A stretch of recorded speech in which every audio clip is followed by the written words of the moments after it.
difficulty with your internet connection at any point during this hearing, you can call this number to listen to the hearing.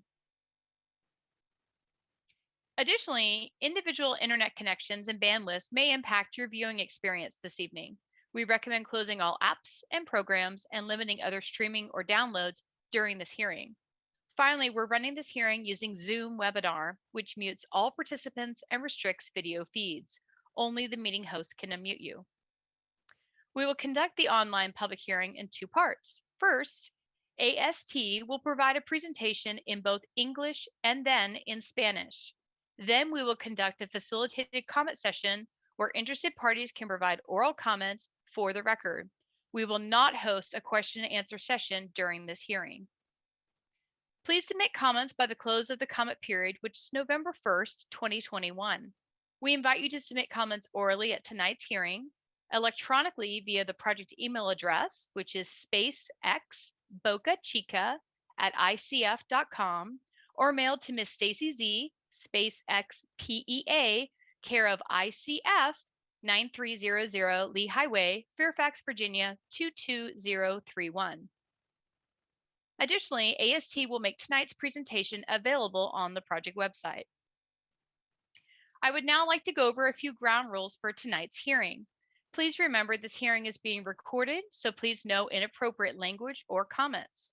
When we get to the comment session of tonight's hearing, I will call on pre-registered commenters first in the order in which they registered, followed by other commenters that indicate they would like to make a comment this evening. We will receive as many comments as time allows.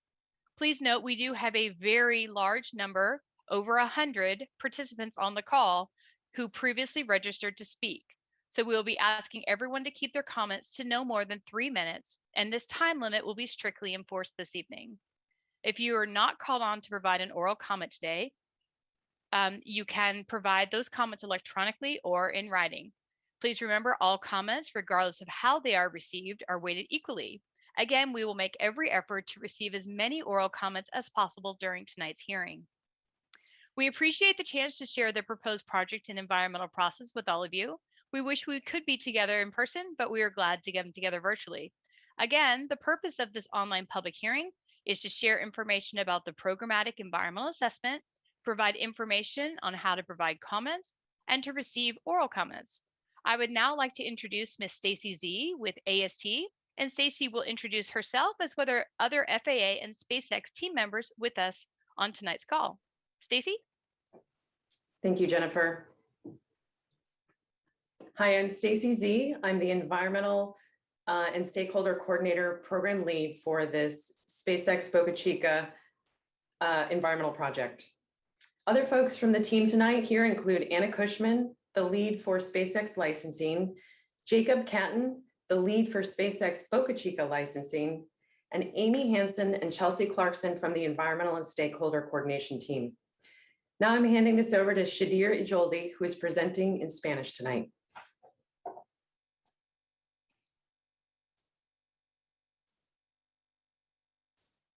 Gracias, Stacy. Buenas tardes, soy Shadir Ijoldi, inspectora de operaciones espaciales en la Oficina de Transportación Espacial Comercial. Estoy aquí con mis colegas de la División de Licencias, Stacy Z, Anya Cushman, Jacob Canton, Amy Hansen, and Chelsea Clarkson. Yo les proporcionaré la información en español.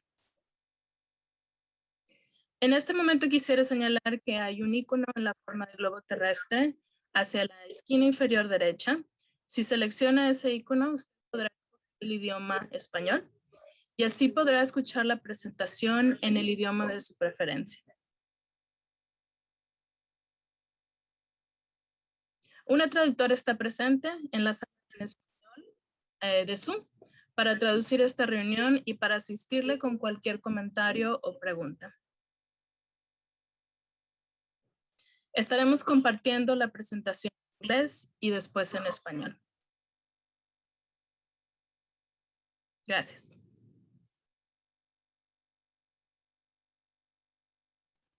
Thank you, Stacy and Shadir. We will now begin the English presentation. A Spanish version of the same presentation will be played immediately following the English presentation. Hi, I'm Stacy Z. I'm an environmental protection specialist with the FAA's Office of Commercial Space Transportation.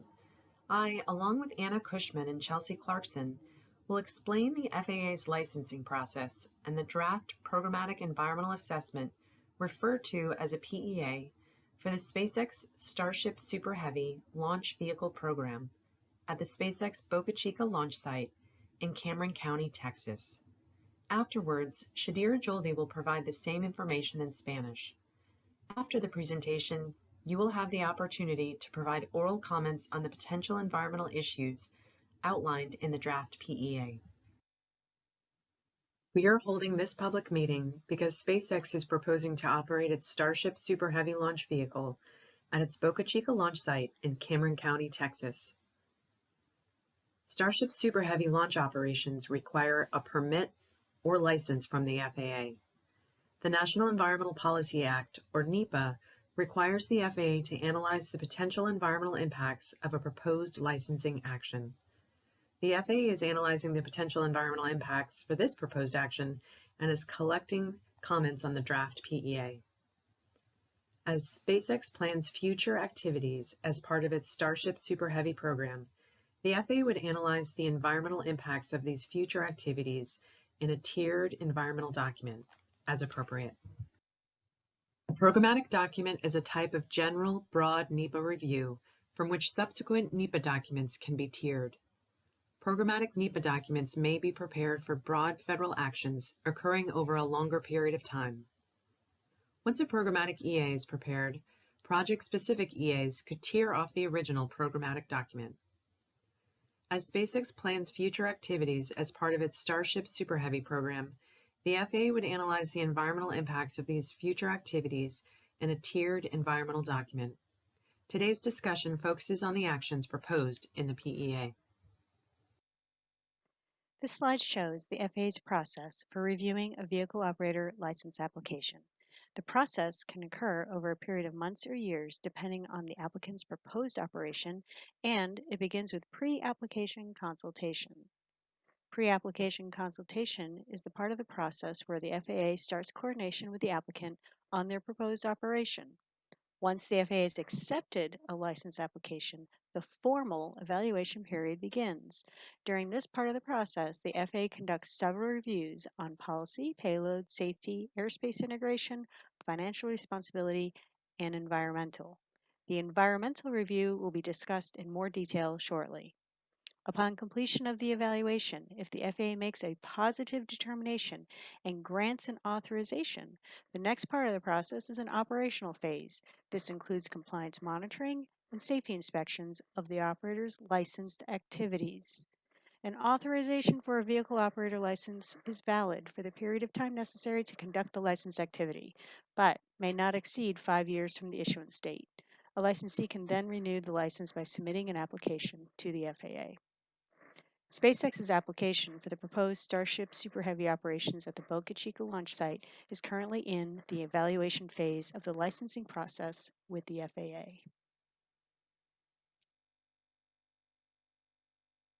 SpaceX's proposed Starship Super Heavy program consists of suborbital and orbital launches of both the Starship vehicle without the booster and the two-stage Starship Super Heavy vehicle. During a suborbital launch of the Starship vehicle without the booster, the Starship would launch from the vertical launch area, also known as the launch site, and land back at the launch site or downrange either in the Gulf of Mexico or on a floating platform in the Gulf.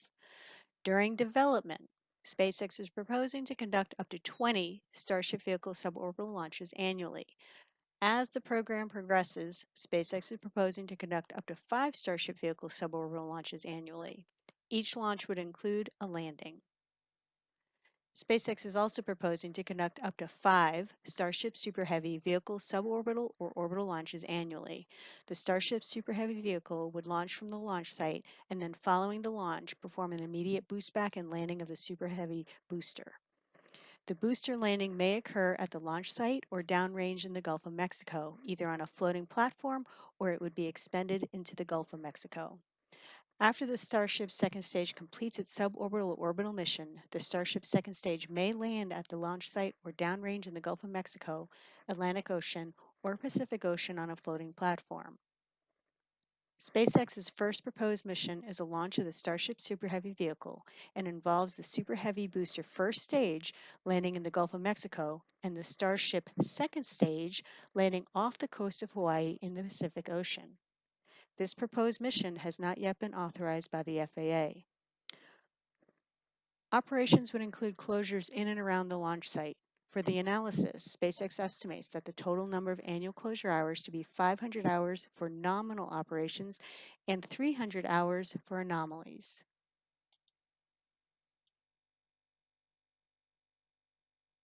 This image shows the proposed SpaceX Boca Chica launch site. SpaceX's proposal includes 2 integration towers with associated launch mounts, tanks to hold the propellants and commodities, including liquid and gaseous nitrogen, water, oxygen, methane, helium, and hydraulic fluid, and a crane. This image does not include some of the other proposed infrastructure mentioned in the draft PEA because SpaceX is still deciding the final location and design. However, the other proposed infrastructure mentioned in the draft PEA will be within the launch site.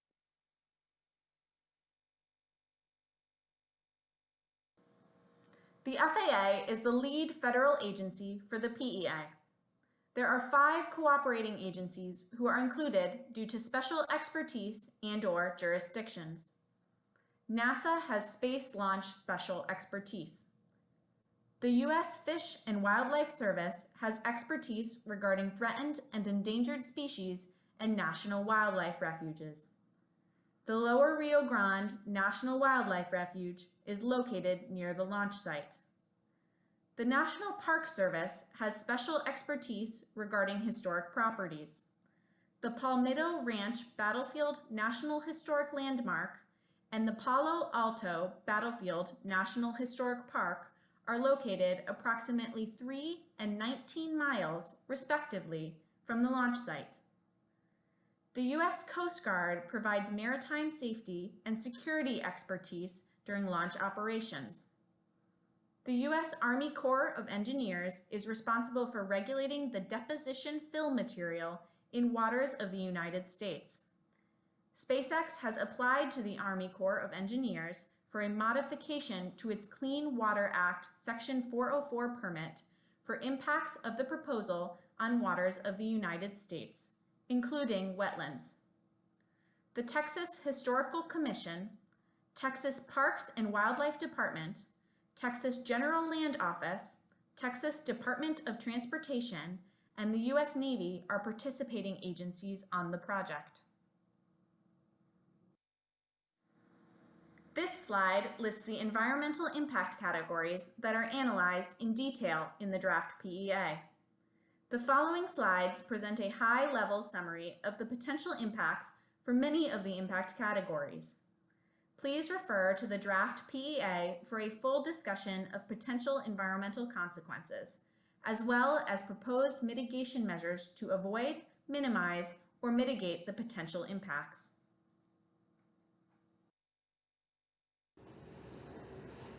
The proposed construction and operations would emit air pollutants. Most of the emissions would occur from SpaceX's proposed power plant and natural gas pretreatment and liquefaction. As discussed in the draft PEA, emissions are not expected to result in an exceedance of the national ambient air quality standards. CO emissions may exceed general conformity rule thresholds. However, the proposed power plant would be subject to TCEQ air permitting requirements, and SpaceX would comply with the permit and any associated mitigations. Noise from individual launches, including landing, and static fire engine tests is expected to be heard by people in the surrounding communities, including Brownsville, Laguna Vista, Port Isabel, South Padre Island, and across the border into parts of Mexico. Cumulative noise in the surrounding communities, whether from multiple events of a single operation type or from all of the individual events combined, is estimated to be below levels associated with adverse noise exposure. For sonic booms, predicted overpressure levels for a Starship landing range from 1.2 to 2.2 pounds per square foot, or PSF, and for a Super Heavy landing range from 2.5 to 15 PSF. This figure shows modeled sonic boom overpressures for a super heavy landing at the launch site. As I mentioned, the predicted overpressure levels range from 2.5 to 15 psf. The 11 to 15 psf levels would be concentrated around the launch site. Levels would be reduced to 4 to 6 psf at South Padre Island. Visual effects include nighttime light emissions, particularly when the launch vehicle is on the launch pad at night. The effects also include the visual presence of launch-related infrastructure, including the integration towers and crane, as well as the launch vehicle themselves. SpaceX would need to implement a number of measures to minimize visual effects. The proposed action has the potential to adversely affect historic properties. Potential effects could result from visual or auditory effects or from ground vibrations. The FAA has made a finding of adverse effect for historic properties and is currently conducting National Historic Preservation Act Section 106 consultation with the State Historic Preservation Officer, or SHPO, and other consulting parties. As part of this consultation process, the FAA, in consultation with the SHPO and consulting parties, will be amending the current Section 106 programmatic agreement. All adverse effects to historic properties will be mitigated through the Section 106 consultation process, including development of a memorandum of agreement. The proposed action would not result in a permanent incorporation of any Section 4F property. SpaceX's proposed launch activities would have temporary intermittent impacts on the access and availability of some Section 4F properties. Section 4F properties would experience increased sound levels during launch operations. There is also the potential for impacts caused by launch anomalies. Some of these impacts will be mitigated via consultation with the officials that have jurisdiction over the 4F properties. The FAA has made a preliminary determination that the proposed action would not result in more than a minimal physical use of any 4F property and would not result in a constructive use. SpaceX's proposed construction would result in the filling of approximately 26 acres of floodplain and 17 acres of wetlands. Impacts to waters of the U.S., including wetlands, will be mitigated through SpaceX's Clean Water Act Section 404 permitting process. The FAA has determined the proposed action would adversely affect species listed under and critical habitat designated under the Federal Endangered Species Act. The FAA submitted a biological assessment to the U.S. Fish and Wildlife Service and requested to initiate formal consultation per Section 7 of the Endangered Species Act. Adverse effects to listed species and critical habitat will be minimized through the Endangered Species Act consultation process. The FAA will not conclude its NEPA process until the Fish and Wildlife Service issues a biological opinion.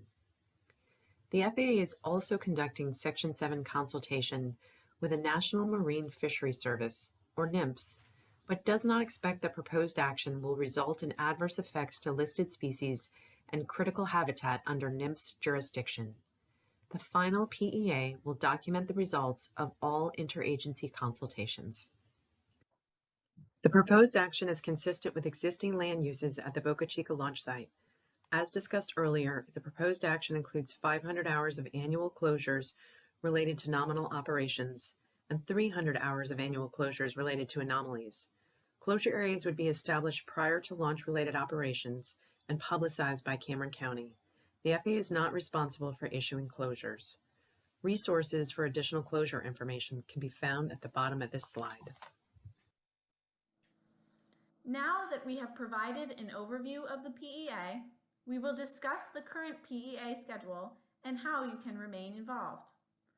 The FAA carried out coordination with state and federal agencies throughout preparation of the draft PEA. The FAA has also initiated agency consultation with federal resource agencies, such as the U.S. Fish and Wildlife Service, National Marine Fisheries Service, Texas Historical Commission, and government-to-government consultation with Native American tribes. We are currently in step 4 of the PEA schedule. The PEA was published on September 17th with an initial 30-day comment period. The FAA received requests to extend that comment period, and the extension was granted.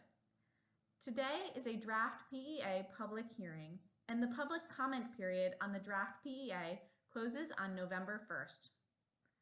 The next step is for the FAA to publish the final PEA, which will incorporate public comments received on the draft PEA and will announce a finding on the proposed action, either a mitigated finding of no significant impact or a notice of intent to prepare an environmental impact statement because one or more impacts are significant and cannot be mitigated to levels below significance.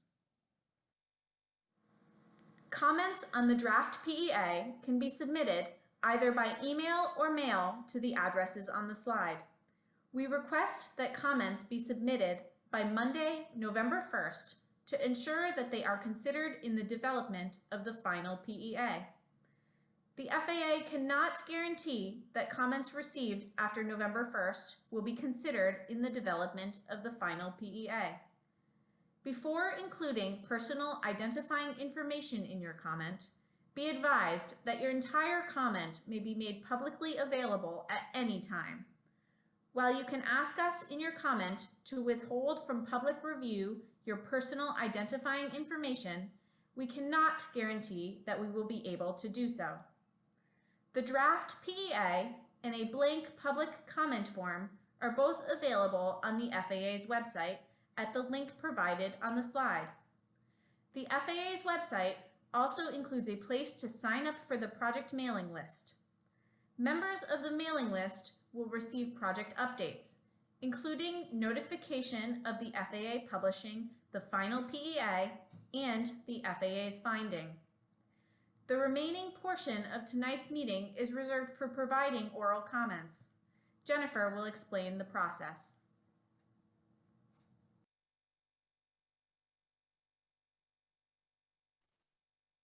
Thank you for that English presentation. We will now play the same presentation in Spanish. Please note the Spanish presentation is a little bit softer, so you may want to turn up your volume. Thank you.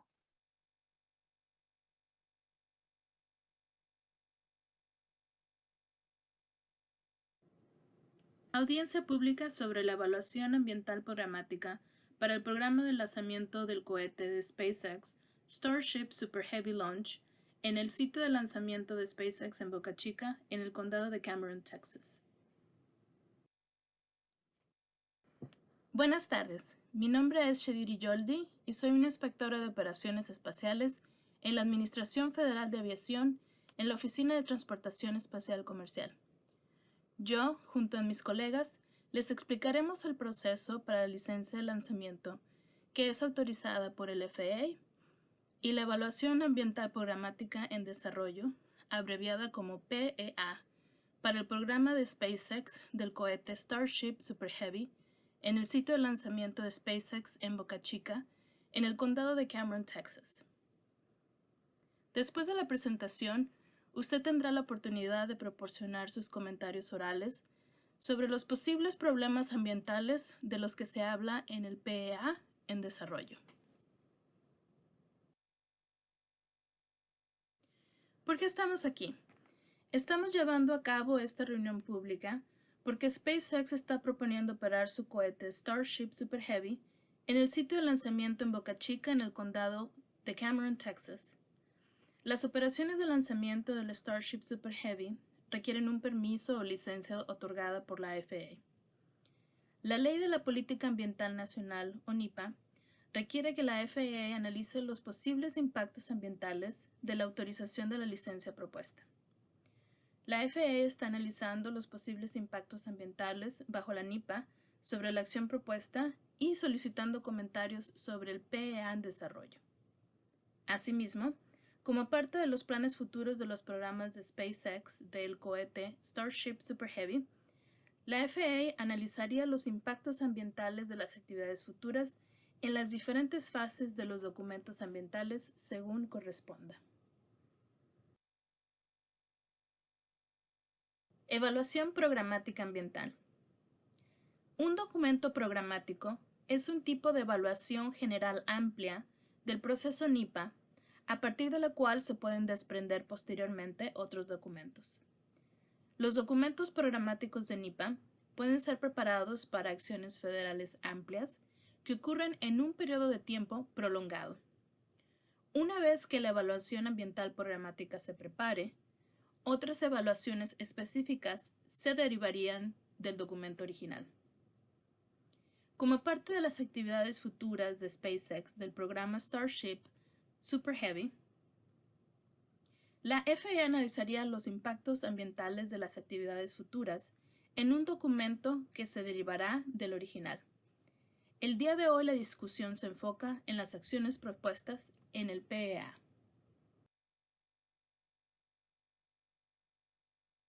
Proceso de concesión de las licencias del FAA para los operadores de vehículos espaciales.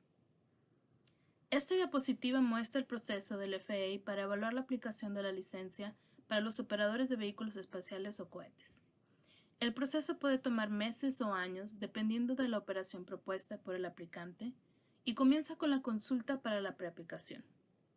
La consulta para la preaplicación es la parte del proceso donde la FAA comienza a coordinar con el aplicante la operación propuesta.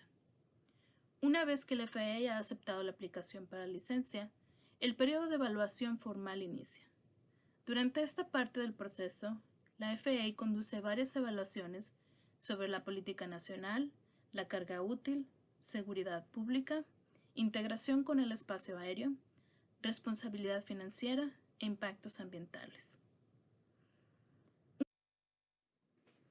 Una vez finalizada la evaluación, si la FAA toma una determinación positiva y le concede la autorización, la siguiente parte del proceso es una fase operativa, la cual incluye el monitoreo del cumplimiento y las inspecciones de seguridad de las actividades autorizadas. La autorización de una licencia para operador de cohetes es válida por el periodo de tiempo necesario para conducir la actividad para la cual la licencia fue aprobada, pero no debe exceder 5 años desde la fecha que fue emitida. La persona que posee la licencia la puede renovar enviando una aplicación al FAA. La aplicación de SpaceX para el lanzamiento del cohete Starship Super Heavy en Boca Chica se encuentra en la fase de evaluación del proceso para obtener la licencia con el FAA.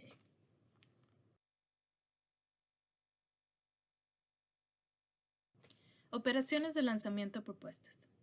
El programa propuesto de SpaceX del cohete Starship Super Heavy consiste en lanzamientos suborbitales y orbitales del vehículo Starship sin el impulsador Super Heavy y el cohete de 2 etapas Starship Super Heavy.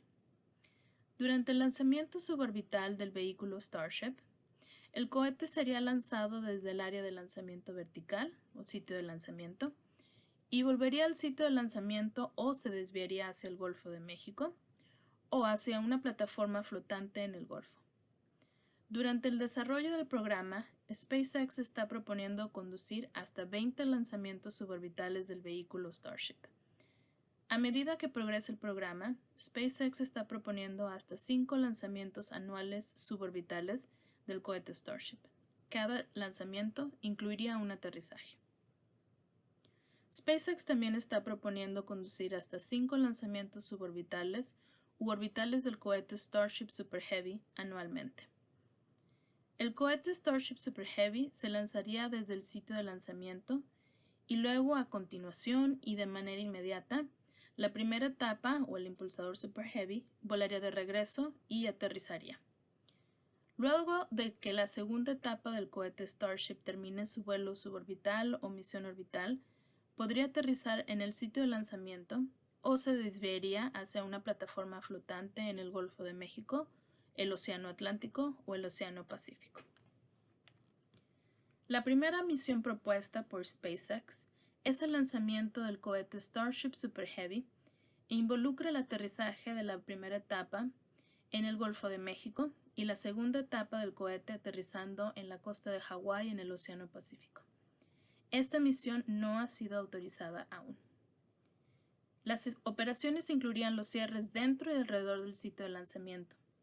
Para este análisis, SpaceX estima un número total de cierres de 500 horas para operaciones nominales y 300 en caso de anomalías.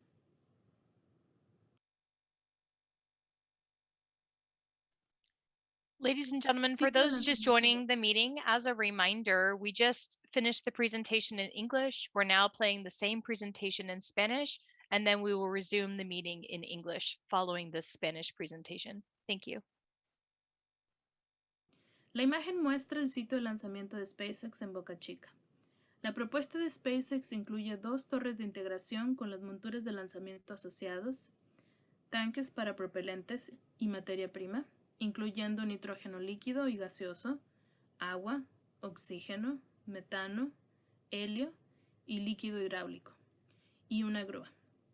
Esta imagen no incluye alguna de las infraestructuras mencionadas en el FAA en desarrollo, porque SpaceX aún está decidiendo sobre la ubicación y el diseño final. Sin embargo, el resto de la infraestructura mencionada en el FAA en desarrollo está ubicado dentro del sitio de lanzamiento.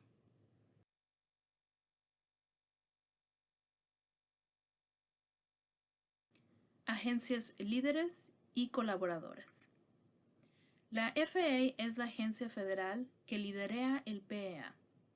Hay 5 agencias que están incluidas en este proceso debido a su experiencia o jurisdicción.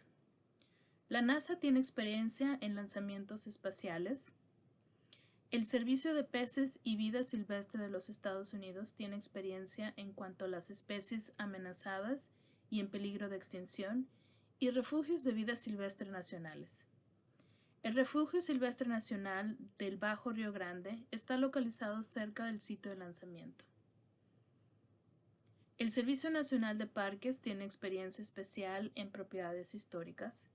El Monumento Histórico Nacional del Campo de Batalla en el Rancho Palmito y el Parque Nacional Histórico del Campo de Batalla Palo Alto están localizados a 3 y 19 millas respectivamente del sitio de lanzamiento. La Guardia Costera de los Estados Unidos provee experiencia en seguridad y protección marítima durante las operaciones de lanzamiento. El Cuerpo de Ingenieros del Ejército de los Estados Unidos es responsable de la regulación y disposición del material de relleno en las aguas de los Estados Unidos.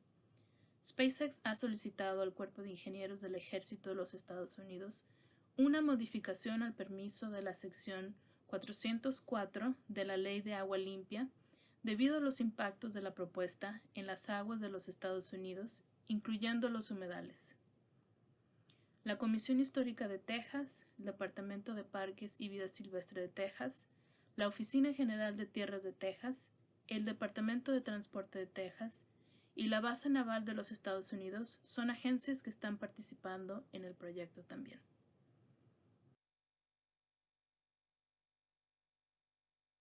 Categorías de los impactos analizados en detalle.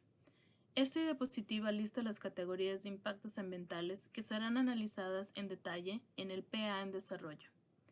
Las siguientes diapositivas presentarán un resumen de alto nivel de los posibles impactos para muchas de las categorías de impacto. Por favor, consulte al FAA en desarrollo, donde encontrará una descripción en detalle de las posibles consecuencias ambientales, al igual que las medidas de mitigación propuestas para evitar, minimizar o mitigar los posibles impactos. Categorías de impacto analizadas en detalle. Calidad del aire, clima, ruido y uso de las tierras compatibles con el ruido, efectos visuales, recursos culturales, ley del Departamento de Transporte sección 4F, recursos hídricos, recursos biológicos, recursos costeros, uso de la tierra, materiales peligrosos, desechos sólidos y prevención de la contaminación, recursos naturales y suministro de energía, socioeconomía, justicia ambiental y riesgos de seguridad y salud ambiental de los niños. Impactos en la calidad del aire. Las operaciones y construcción propuestas emitirían contaminantes del aire. Muchas de las emisiones se generarían de las plantas de energía y el pretratamiento y licuefacción del gas natural. Como se discute en el FAA en desarrollo, no se espera que las emisiones excedan los estándares ambientales de calidad del aire. Las emisiones de monóxido de carbono pueden exceder el umbral de la regla de conformidad general. La planta de energía estaría sujeta a los requisitos de permisos del aire de la TCEQ. SpaceX cumpliría con el permiso y las mitigaciones. Impactos del ruido. Entre los impactos del ruido se incluyen los aumentos en los niveles de sonido debido a la construcción, operaciones en las instalaciones, lanzamientos y aterrizajes. Se espera que los ruidos derivados de los lanzamientos, incluyendo los aterrizajes, y los eventos de las pruebas estáticas de los motores sean escuchados por las personas en comunidades circundantes, incluyendo Brownsville, Laguna Vista, Port Isabel, Isla del Padre Sur y atravesando la frontera en algunas partes de México. El ruido acumulativo en las comunidades circundantes, ya sea de eventos múltiples o de una sola operación, o de todos los eventos individuales combinados, está estimado en ser menor que los niveles asociados con la exposición adversa al ruido. Se predice que los niveles de sobrepresión del aterrizaje del Starship varían dentro del rango de 1.2 a 2.2 libras por pie cuadrado y para el aterrizaje del Starship Super Heavy entre 2.5 a 15 libras por pie cuadrado.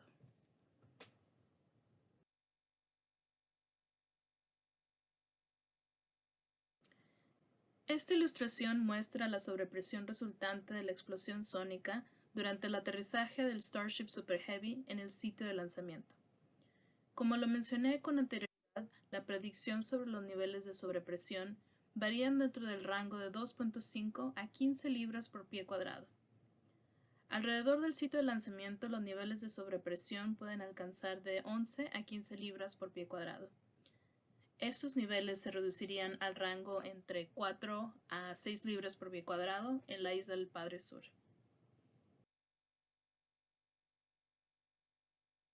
Efectos visuales.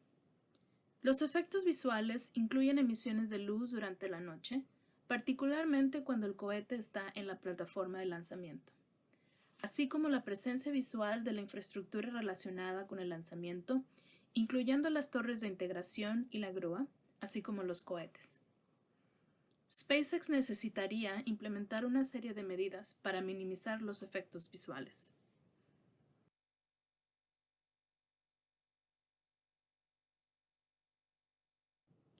Impactos en los recursos culturales. La acción propuesta tiene el potencial de afectar negativamente las propiedades históricas.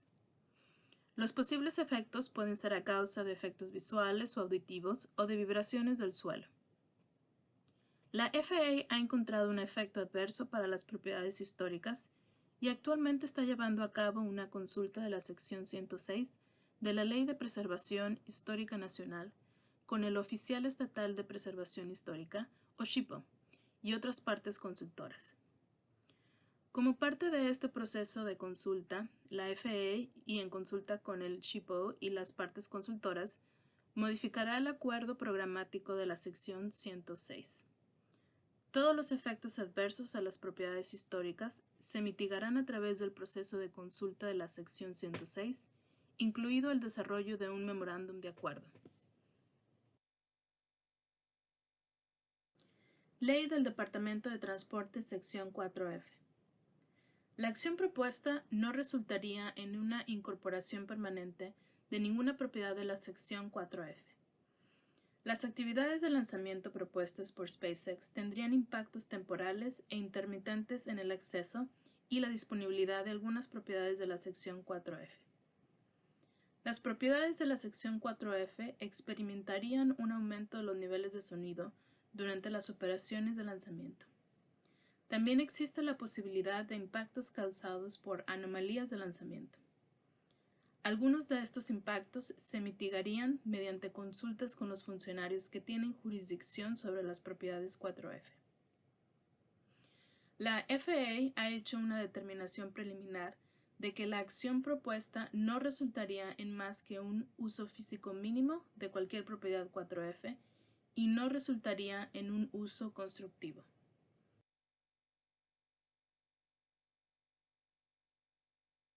Impactos en los recursos hídricos. La construcción propuesta por SpaceX resultaría en el relleno de aproximadamente 26 acres de llanura aluvial y 17 acres de humedales. Los impactos al agua de los Estados Unidos, incluyendo los humedales, se mitigarán a través del proceso de permisos de SpaceX de la sección 404 de la Ley de Agua Limpia. Impactos sobre los recursos biológicos. La FAA ha determinado que la acción propuesta afectaría negativamente a las especies incluidas en la lista bajo el hábitat crítico, designados según la Ley Federal de Especies en Peligro de Extinción. La FAA presentó una evaluación biológica al Servicio de Peces y Vida Silvestre de los Estados Unidos y solicitó iniciar una consulta formal según la sección 7 de la Ley de Especies en Peligro de Extinción. Los efectos adversos a las especies incluidas en la lista y al hábitat crítico se minimizarían durante el proceso de consulta de la Ley de Especies en Peligro de Extinción. La FAA no concluirá su proceso de NIPA hasta que el Servicio de Pesca y Vida Silvestre emita una opinión biológica. La FAA también está realizando consultas de la sección 7 con el Servicio Nacional de Pesquerías Marinas, o NMFS, pero no espera que la acción propuesta tenga como resultado efectos adversos para las especies incluidas en la lista bajo el hábitat crítico de la jurisdicción del NMFS. El PEA final documentará los resultados de todas las consultas entre agencias.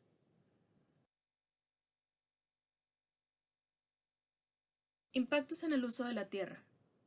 La acción propuesta es consistente con los usos de la tierra existentes en el sitio de lanzamiento de Boca Chica. Como se discutió anteriormente, la acción propuesta incluye 500 horas de cierres anuales relacionados con operaciones nominales y 300 horas de cierres anuales relacionados con anomalías. Las áreas de cierre se establecerían antes de las operaciones relacionadas con el lanzamiento y el condado de Cameron las publicaría. La FAA no es responsable de emitir cierres. Los recursos para obtener información adicional sobre el cierre se pueden encontrar en esta diapositiva.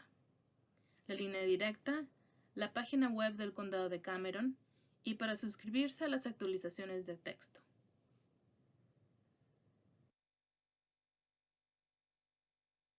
Programa de participación de las partes interesadas y del PEA.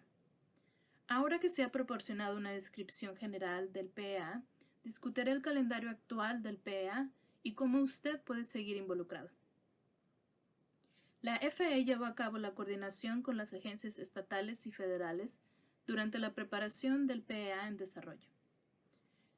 La FAA también ha incluido consultas con agencias de recursos federales como el Servicio de Pesca y Vida Silvestre de los Estados Unidos, Servicio Nacional de Pesca Marina, Comisión Histórica de Texas y consulta de gobierno a gobierno con tribus nativas americanas.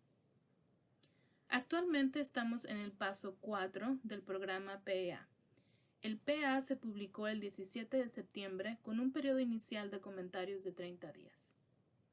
La FAA recibió solicitudes para extender este periodo de comentarios y se concedió la prórroga. El día de hoy se lleva a cabo la audiencia pública del PEA en desarrollo y el periodo de comentarios públicos sobre el PEA en desarrollo se cerrará el 1 de noviembre.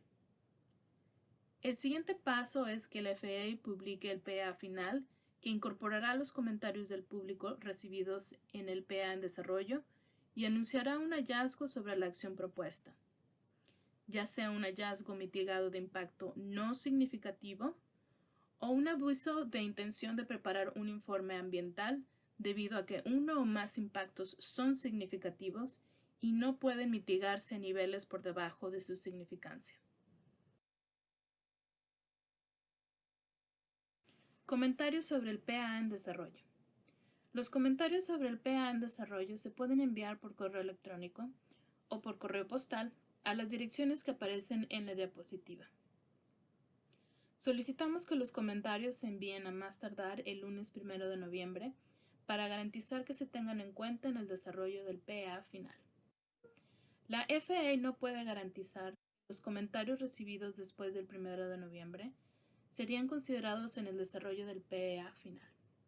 Antes de incluir información de identificación personal en su comentario, tenga en cuenta que su comentario completo puede hacerse público en cualquier momento. Usted puede pedirnos en su comentario que retengamos la publicación de su información de identificación personal, pero no podemos garantizarle que podamos hacerlo. El PA en desarrollo y un formulario de comentarios públicos en blanco están disponibles en el sitio web del FAA en el enlace provisto en la diapositiva. El sitio web del FAA también incluye un lugar para inscribirse en la lista de correo del proyecto. Los miembros registrados en la lista de correo recibirán actualizaciones del proyecto, incluyendo la notificación cuando el FAA publique el PA final y el hallazgo del FAA. La parte restante de la reunión de esta noche está reservada para hacer comentarios orales. Jennifer les explicará el proceso.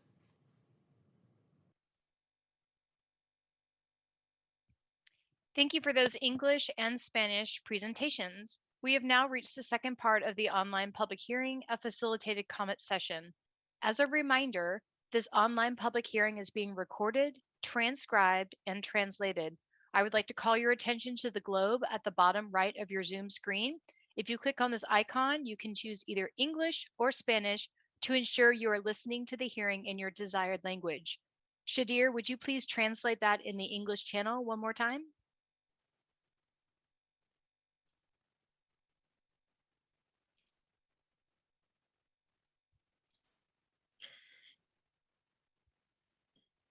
En este momento quisiera señalar que hay un icono en la forma de globo terrestre a la esquina inferior derecha. Si selecciona ese icono, usted podrá escoger el idioma español y así podrá escuchar la presentación en el idioma de su preferencia. Una traductora está presente en la sala en español de Zoom para traducir esta reunión y para asistirle con cualquier comentario o pregunta. Thank you, Shadir.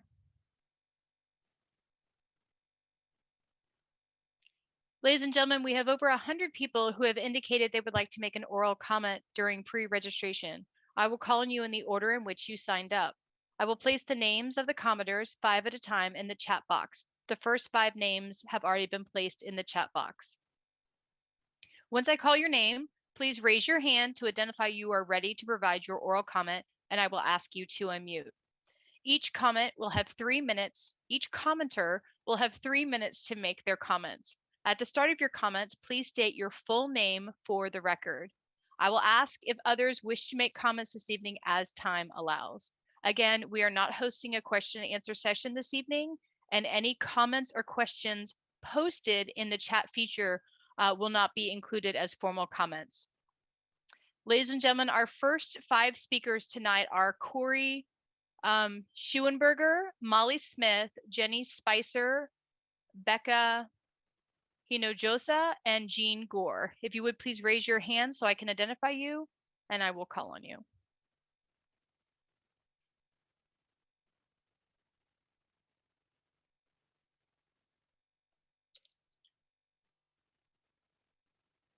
Corey, I see that you're on the Zoom. I'm going to ask you to unmute.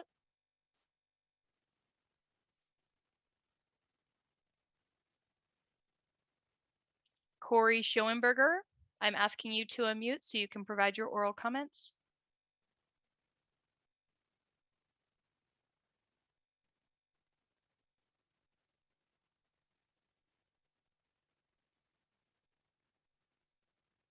Okay, Corey, I'll come back. Molly Smith, I see your hand. I'm going to ask you to unmute.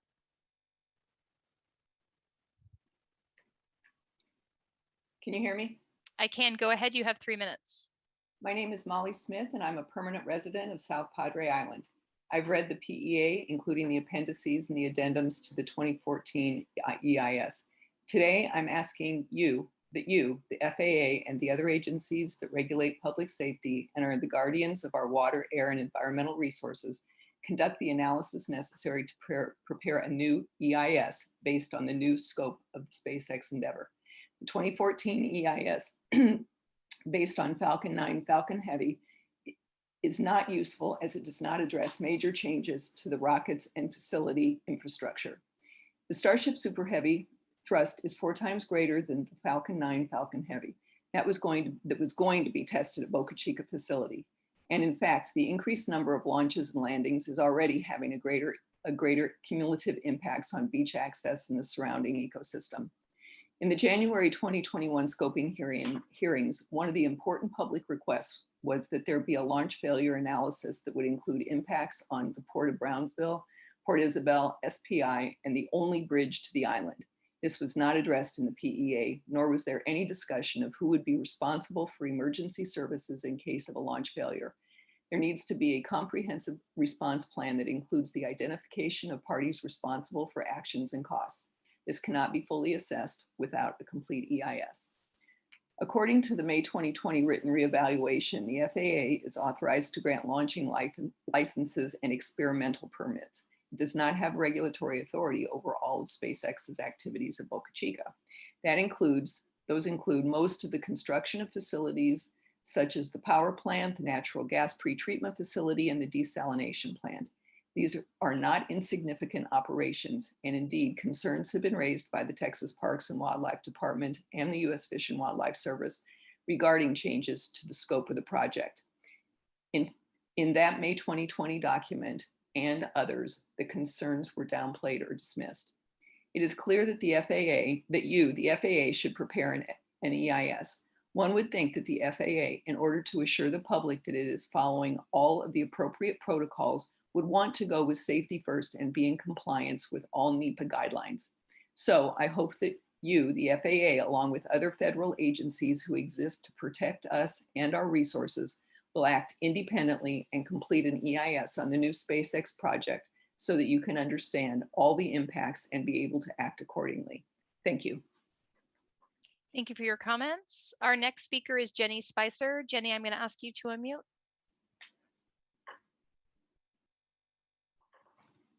Can you hear me? Yes, go ahead. You have 3 minutes. Okay. Thank you.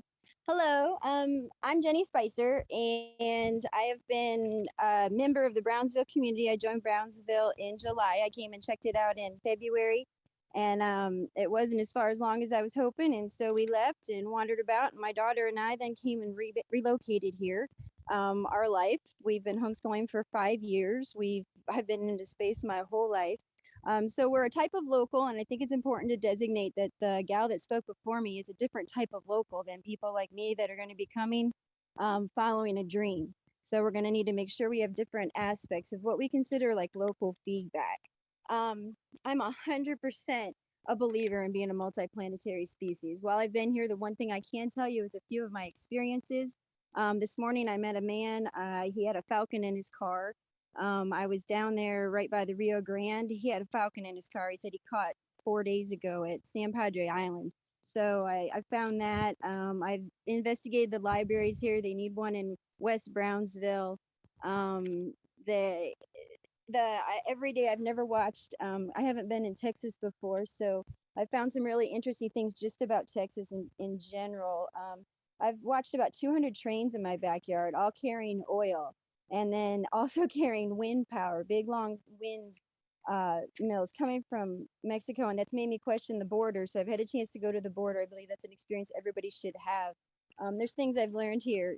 I've swam to Mexico once. I've met tourists. It's been amazing. But one thing that's been a connection point for every single person is like this hope that there is something somewhere that is going to be able to rewire us as a culture.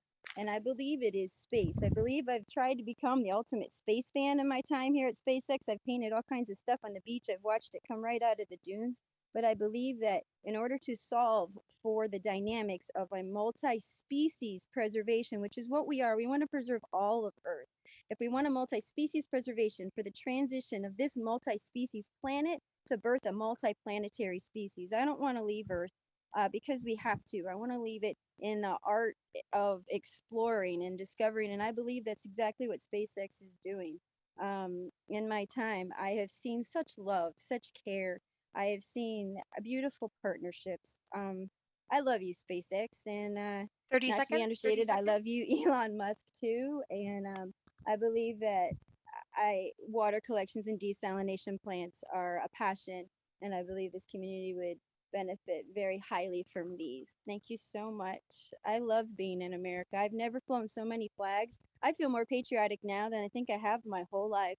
I've never put so many American flags happily up for display. I love you, America, and the world. Thank you for your comments. Our next speaker is Rebecca Hinoshoa. Becca, I'm going to ask you to unmute. My last name is pronounced Hinojosa, and you should utilize your Spanish interpreter to actually pronounce the last names of people who live here locally. I live in Brownsville, Texas. I'm multi-generational from the Rio Grande Valley.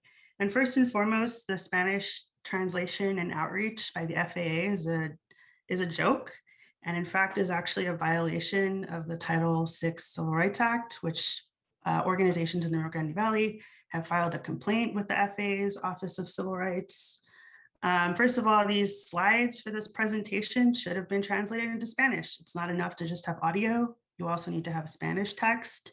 A Spanish notice was only sent out 3 days before the hearing with only one Spanish email. The FAA did virtually no public outreach. There was no flyers. There was no meeting with stakeholders. There was no meeting with organizations.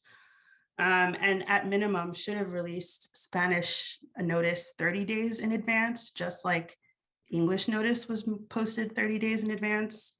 Most, if not all, of the documents for the SpaceX permit were not translated into Spanish. That includes the 300 plus document, the draft programmatic environmental assessment. So this is absolutely racist. This is language discrimination against our community. SpaceX is frankly just another example of environmental racism, of a big, massive billion-dollar company coming into a impoverished community, primarily people of color, indigenous people, displacing locals. And because of, SpaceX has practically proven to be a bad neighbor. That tower that they were building that wasn't even authorized by the FAA, the debris that's been blowing up into our communities, into wildlife refuges is absolutely deplorable. And in fact, just goes to show that the size and scale of SpaceX should not be allowed to grow. The beach closures have already exceeded 1,200 hours a year. Boca Chica Beach was never for sale, and it's absolutely deplorable that the beach has been closed as often as it has. And because of this, I'm asking that the FAA deny the permits for SpaceX. At minimum, there should be real Spanish outreach. There should be a comprehensive environmental impact statement, which should lead you to the 30 same seconds. point, which is that SpaceX is a bad neighbor and should not be granted any permits to increase the size of their facility, which would include gas plants, drilling for gas, continuing to sever a wildlife corridor, continuing to be absolutely destructive to the lower Rio Grande Valley Wildlife Refuge. And I'm absolutely disgusted with our local officials who have just been taking Elon Musk's money and not speaking up for our communities. Thank you. Thank you for your comments. Our next speaker this evening is Jean Gore, who I'm not seeing on the Zoom. Jean, if you're on, please raise your hand. The next 5 speakers are Sharon McGuire, Alan Guggenheim, Abid Masari, Dan Elton, and William Johnson. And again, I apologize if I mispronounce anyone's name this evening. The next 5 speakers, if you would please raise your hand and I will call on you to provide your comments.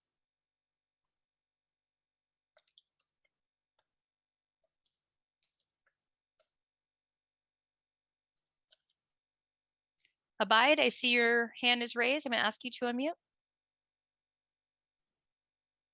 Thank you. Go ahead, you have 3 minutes. Sure.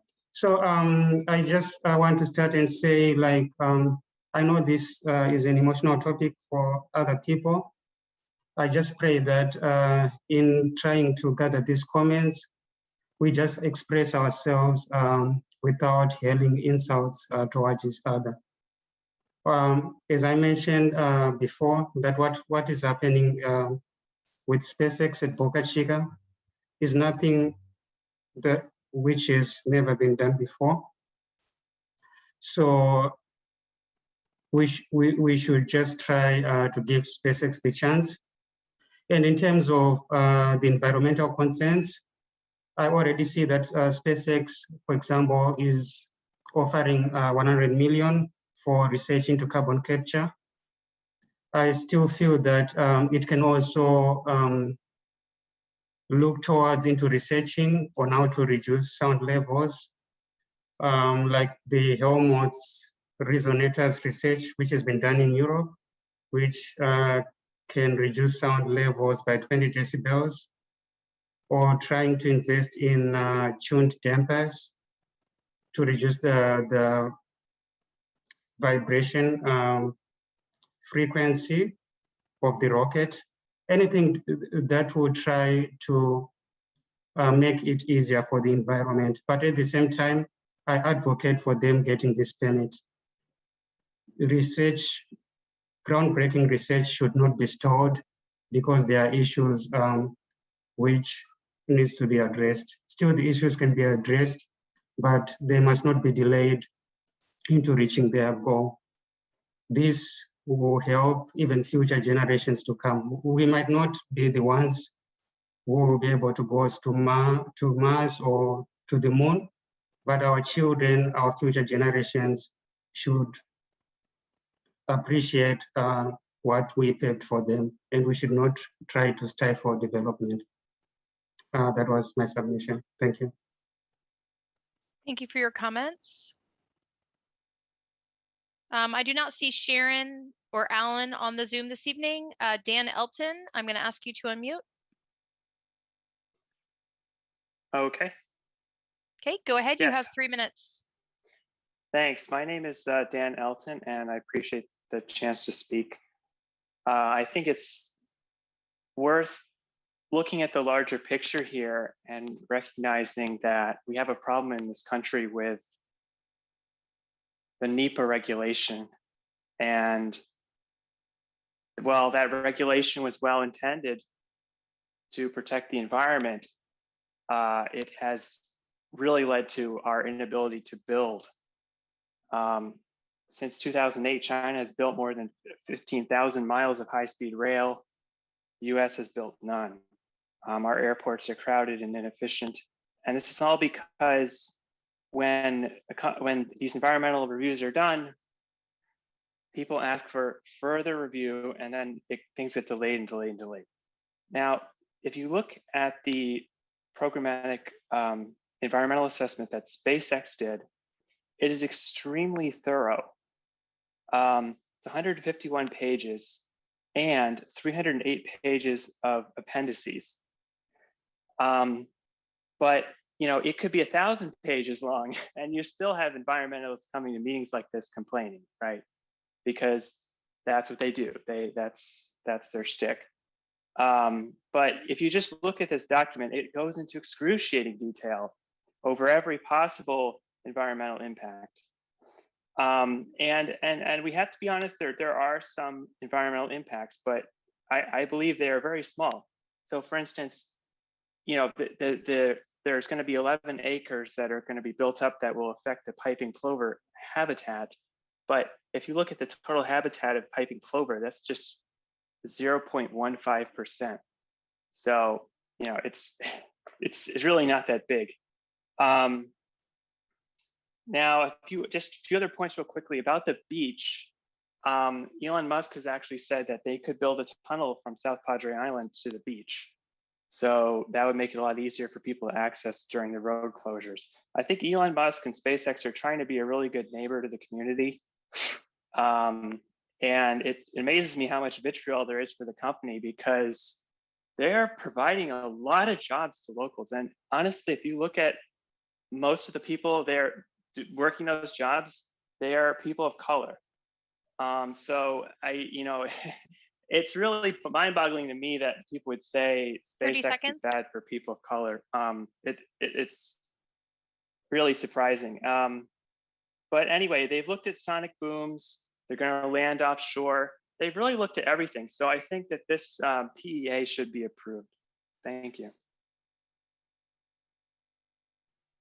Thank you for your comments. Okay, our next speaker is William Johnson, who let me know he's providing written comments. Our next 5 speakers are David Larson, Adam Chance, a registrant by the name of Common Sense, Geronimo Reyes, and Joshua Montgomery.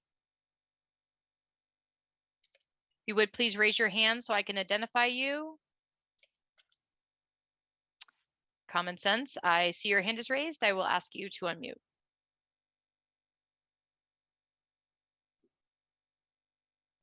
Can you hear me all right?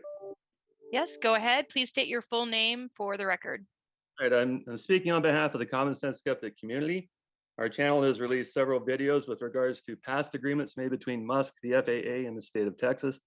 So today we'll speak to Musk's future plans for SpaceX, the declared plans that are not contained in this PEA. Here's what we know from Musk's news releases.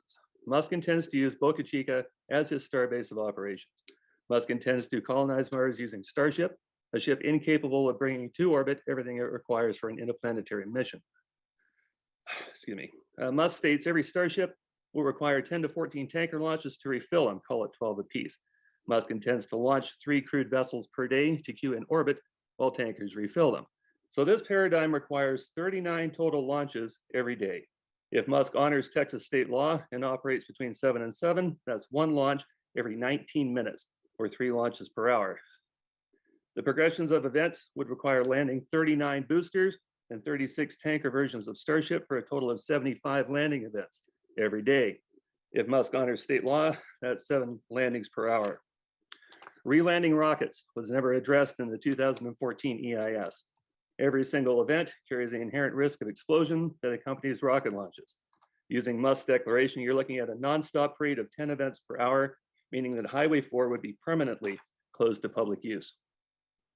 This is not what SpaceX was granted permission for. They were granted 1 launch per month, 7 to 7, weekdays with advance notice, not on weekdays or holidays.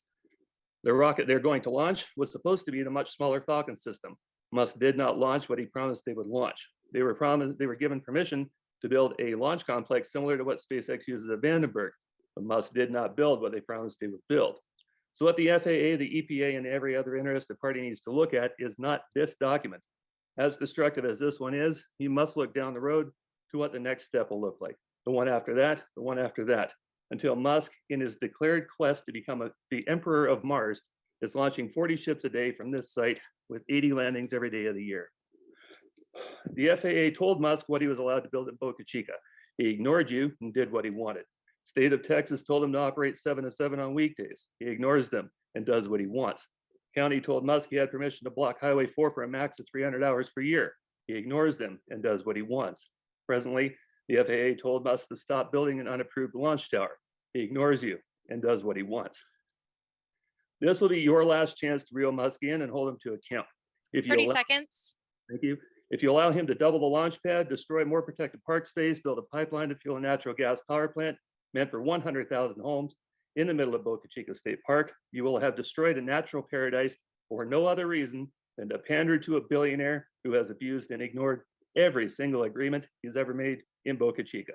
And the residents of that area, whether animal or human, deserve better than that. Thank you. Thank you for your comments.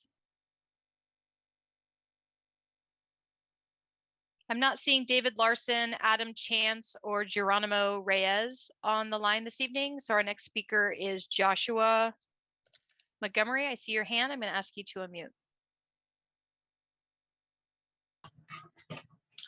Good evening. My name is Joshua Montgomery, and I run a company called Wicked Broadband. We're a competitor to SpaceX for rural broadband, and Starlink is going to probably adversely impact my rural business. Other competitors in this space have clearly been doing outreach to local residents down in Boca Chica. And while the opposition to the project has made some impactful points, the reality is that this is a not in my backyard situation. SpaceX's operations need to be on an eastern coast and as near to the equator as possible.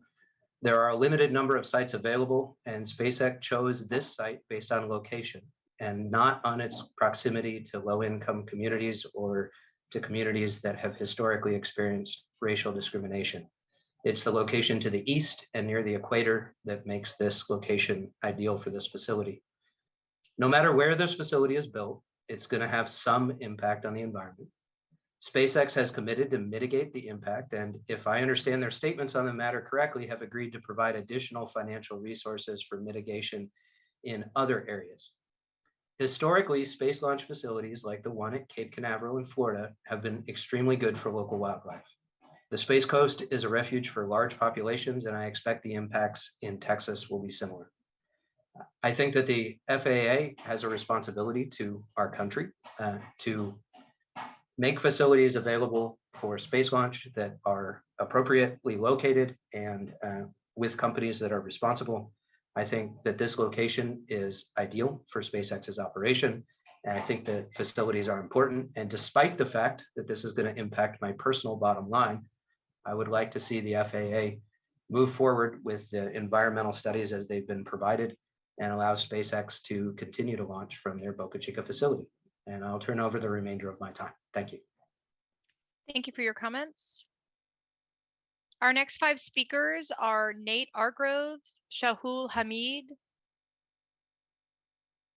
Christina Jankowska, Darius Trunta, and Michelle Murray. Nate, I see you on the Zoom. I'm going to ask you to unmute. Can you hear me? Go ahead. You have 3 minutes. Cool. Thank you. Hi, my name is Nate Argroves. I'm representing myself. I'm in the process of becoming a Texas resident. I recently purchased a home in Texas and started a small business to support Starbase, and I would not have done either of those things if it were not for SpaceX, obviously. The economic benefits of the Starship project are numerous. More jobs, more small businesses, an increase in property values, more tourism money, and ultimately more money into education and schools. Many commenters have also touched on some of the environmental aspects, how reusable spaceflight cuts down on waste, how Cape Canaveral already operates near a wildlife preserve that thrives as an endangered species refuge, and even about how SpaceX employees helped save thousands of sea turtles earlier this year during the deep freeze. But I want to talk about some of the more far-reaching environmental impacts of this project. Investment in space technology has always spurred innovation. For every dollar invested in space, $10 is added to the GDP. Space research has given us camera phones, CAT scans, tennis shoes, and memory foam.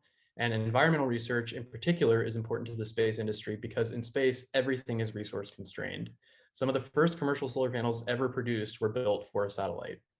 If SpaceX can begin to achieve their goal of colonizing Mars, society will be forced to innovate in environmental research more quickly.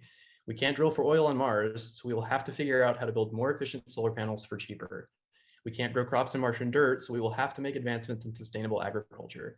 And if we ever want to terraform the Martian atmosphere, we will have to solve carbon capture. Breakthroughs in any of these areas can immediately be applied back to efforts on Earth to support climate change mitigation, food production, and decarbonization. Even more importantly, the Mars missions would inspire generations of young scientists, engineers, artists, philosophers, and explorers in every country on Earth. It could be the singular event that unites the entire human race behind the same goal. An argument I keep hearing is, why are we investing in space when we still have problems to fix on Earth? This is well-intentioned, but it's not an either-or scenario. The truth is that we must do both in order to survive.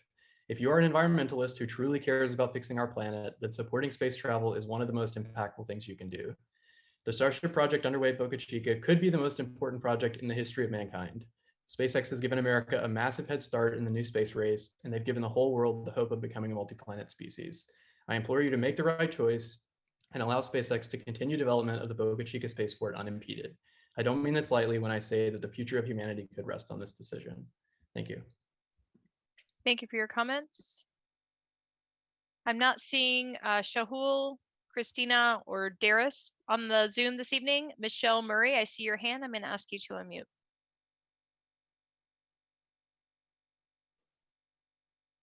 Can you hear me? Yes, go ahead. You have 3 minutes. My name is Michelle Murray and I speak for myself. I appreciate the opportunity to publicly voice my support for SpaceX to receive a launch license in Boca Chica for the Starship Super Heavy launch program. I've reviewed the draft PEA and I feel that using the 2014 environmental impact study for the same facility as the basis for the EA was a sound choice. I am a longtime Texas resident. I lived in Port Isabel during the Starship launches last year and have recently bought a house in the area. The SpaceX activities at Boca Chica are the only reason my money and my time is being invested in the local economy. the economic impact from this project cannot be overstated. I have traveled extensively over the last 15 to 20 years, both in the United States and internationally. I can say unequivocally that the natural spaces in the United States are indeed a national treasure. However, I believe it is important to protect the environment in a way that allows us to work with nature cooperatively and still progress forward.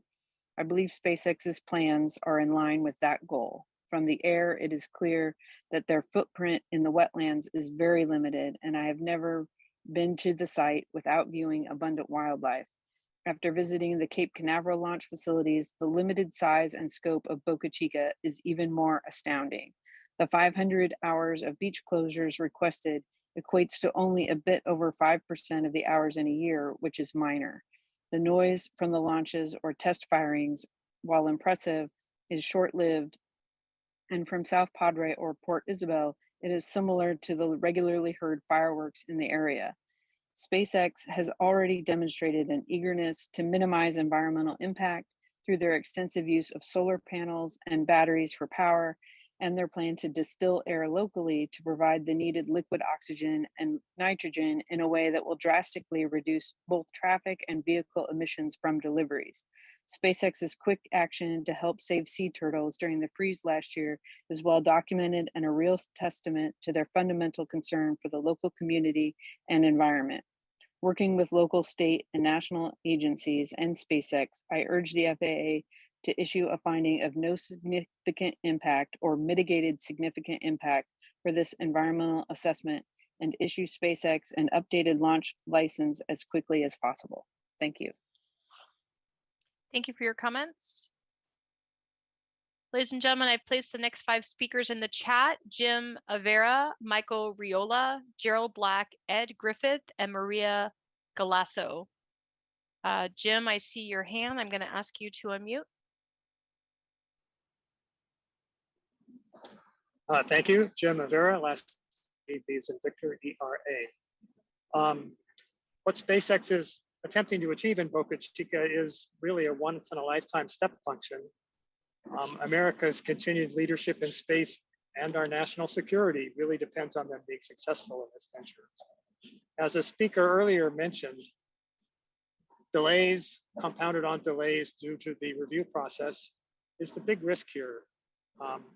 I am very thankful that the FAA and the other agencies have this process for making sure that there is an appropriate protection of our environment and protecting both the environment and people from undue risk. But here's what I hope the FAA will keep in mind. If SpaceX runs out of money or runs out of motivation or runs out of Elons before they get this done, and if that happens because of avoidable administrative delays, it'll be the mistake of the century. So I hope the FAA will proactively do what it can, both in its own self and to help other agencies it's working with. Proactively look for ways to shorten the process, help SpaceX comply, and help them move forward as quickly as possible. Thank you. Thank you for your comments. Our next speaker is Michael Riola, who I'm not seeing on the Zoom this evening, and then Gerald Black. Gerald, I'm going to ask you to unmute. Can you hear me? Yes, go ahead. You have 3 minutes. Thank you. I urge approval of SpaceX's plan to conduct orbital launches of the Starship from the Boca Chica launch site without further delay. The Starship launches will follow an easterly trajectory that will avoid flying over land. The area near the launch site is sparsely populated. The launch site actually provides a useful human use for the area surrounding the launch site, thus keeping housing and businesses from covering the land the wildlife would be using. As typically happens during launch vehicle development, there may be some mishaps. However, the number of failures will rapidly diminish over time and will pose no significant threat to human life or to wildlife. The small threat to the environment pales in comparison to the gain accrued by development of the Starship. The Starship will provide a super heavy lift launch capability at an affordable price. It will provide a means to send humans back to the moon and onto Mars sooner and at lower cost than any other launch vehicle under development. Our national prestige will benefit by providing a leg up on the Chinese in the race to return to the moon and land humans on Mars. Expansion into space is also critical for the long-term survival of the human species. For all these reasons, SpaceX's plans should be approved without further delay. Thank you.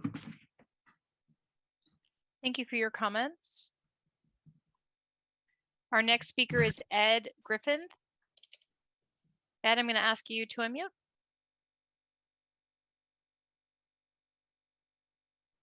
Ed Griffith? Yes. Go ahead, you have 3 minutes. Thank you. My name is Ed Griffith, Griffith. I'm speaking for the New Progressive Alliance. The New Progressive Alliance will address the 3 issues of safety, national security, and environmental impact. 1, safety. SpaceX's almost 20-year record of innovation and reliability, plus the extensive mitigation measures as described in Table S-4 of the Programmatic Environmental Assessment to maximize safety means this is a safe operation. 2, national security. We put humans on the moon over half a century ago. There is no guarantee we will forever maintain that lead. In the face of increasing international competition, SpaceX stands alone in reaching orbit not based upon decades-old designs. We need to move beyond legacy space if we are to remain competitive. SpaceX's activities at Boca Chica are the best chance for the United States to maintain its position as a leader in space. 3, environmental impact. The New Progressive Alliance agrees with the FAA's S-5 summary of environmental consequences. The New Progressive Alliance opposes the continual expansion of and giving huge subsidies to fossil fuel, not SpaceX operations, which have a negligible impact on the environment. Conclusion: SpaceX has an almost 20-year record of safety, innovation, and reliability. The New Progressive Alliance urges the FAA to accept SpaceX construction and activities at Boca Chica. End of statement. Thank you for your comments. Our next speaker is Maria Galasso. Maria.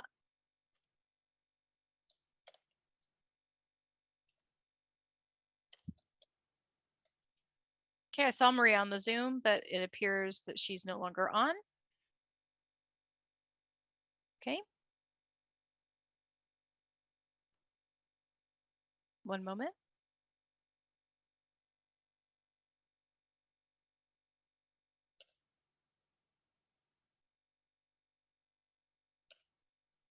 Our next 5 speakers are Claudia Hernandez, Ludivia Garcia, Ian Winarski,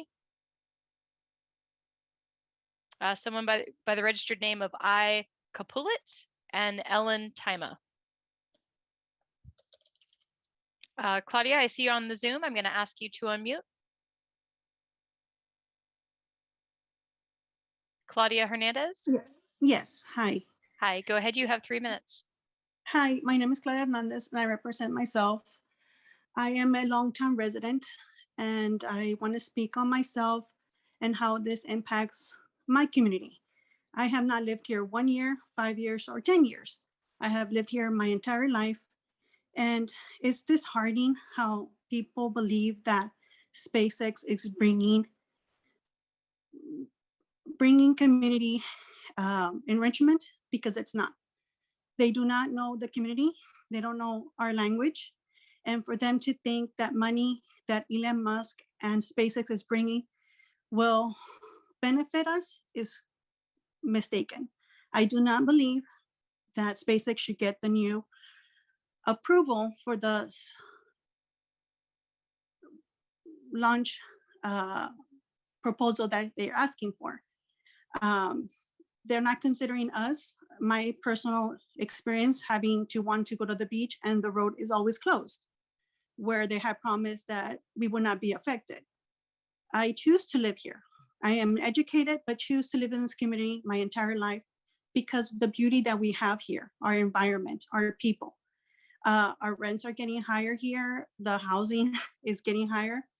The people that are being hired by SpaceX are not people from the community. Why? Because not everybody speaks English here. Not everybody has a degree. And the ones that do decide to stay here for the environment, our beaches. I can choose to go any beach, and I'd rather be here in Boca Chica Beach. I believe that if SpaceX continues to get approved a license for the ships, all it does is hurt our environment, our pollution. Our animals can't speak for themselves, but I wish to defend them and their housing.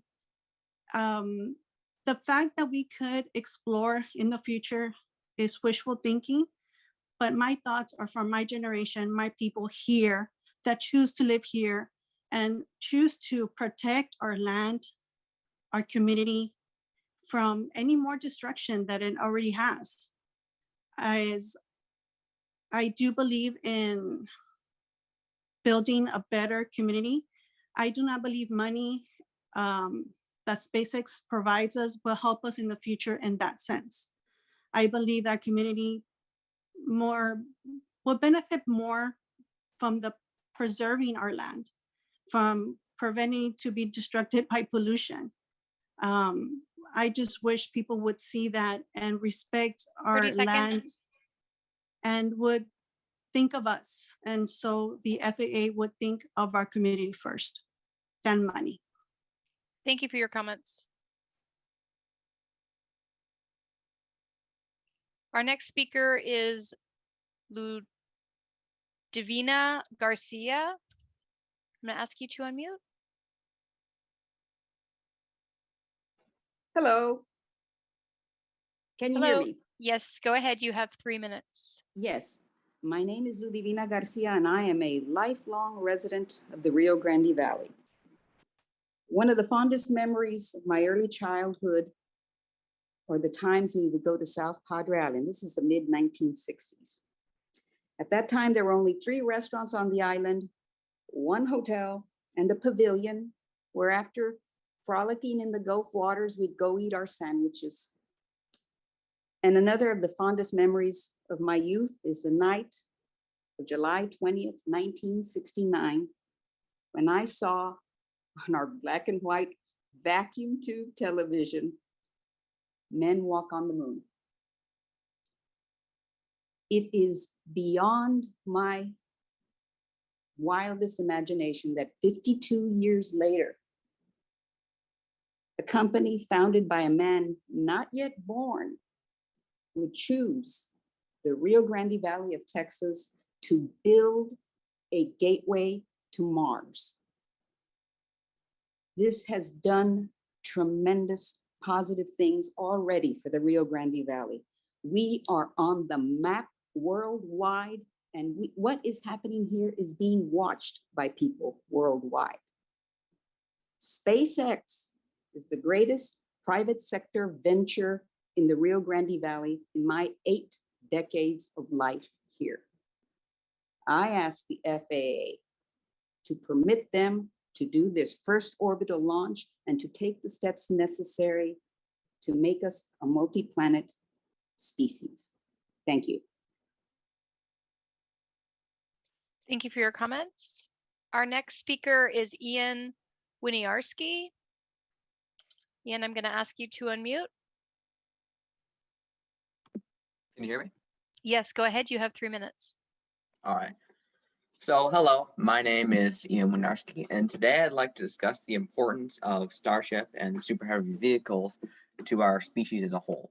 So, to start this off, I'd like to discuss the environmental impacts of Starship. Now, there is a lot of discussion over this. There is some skepticism.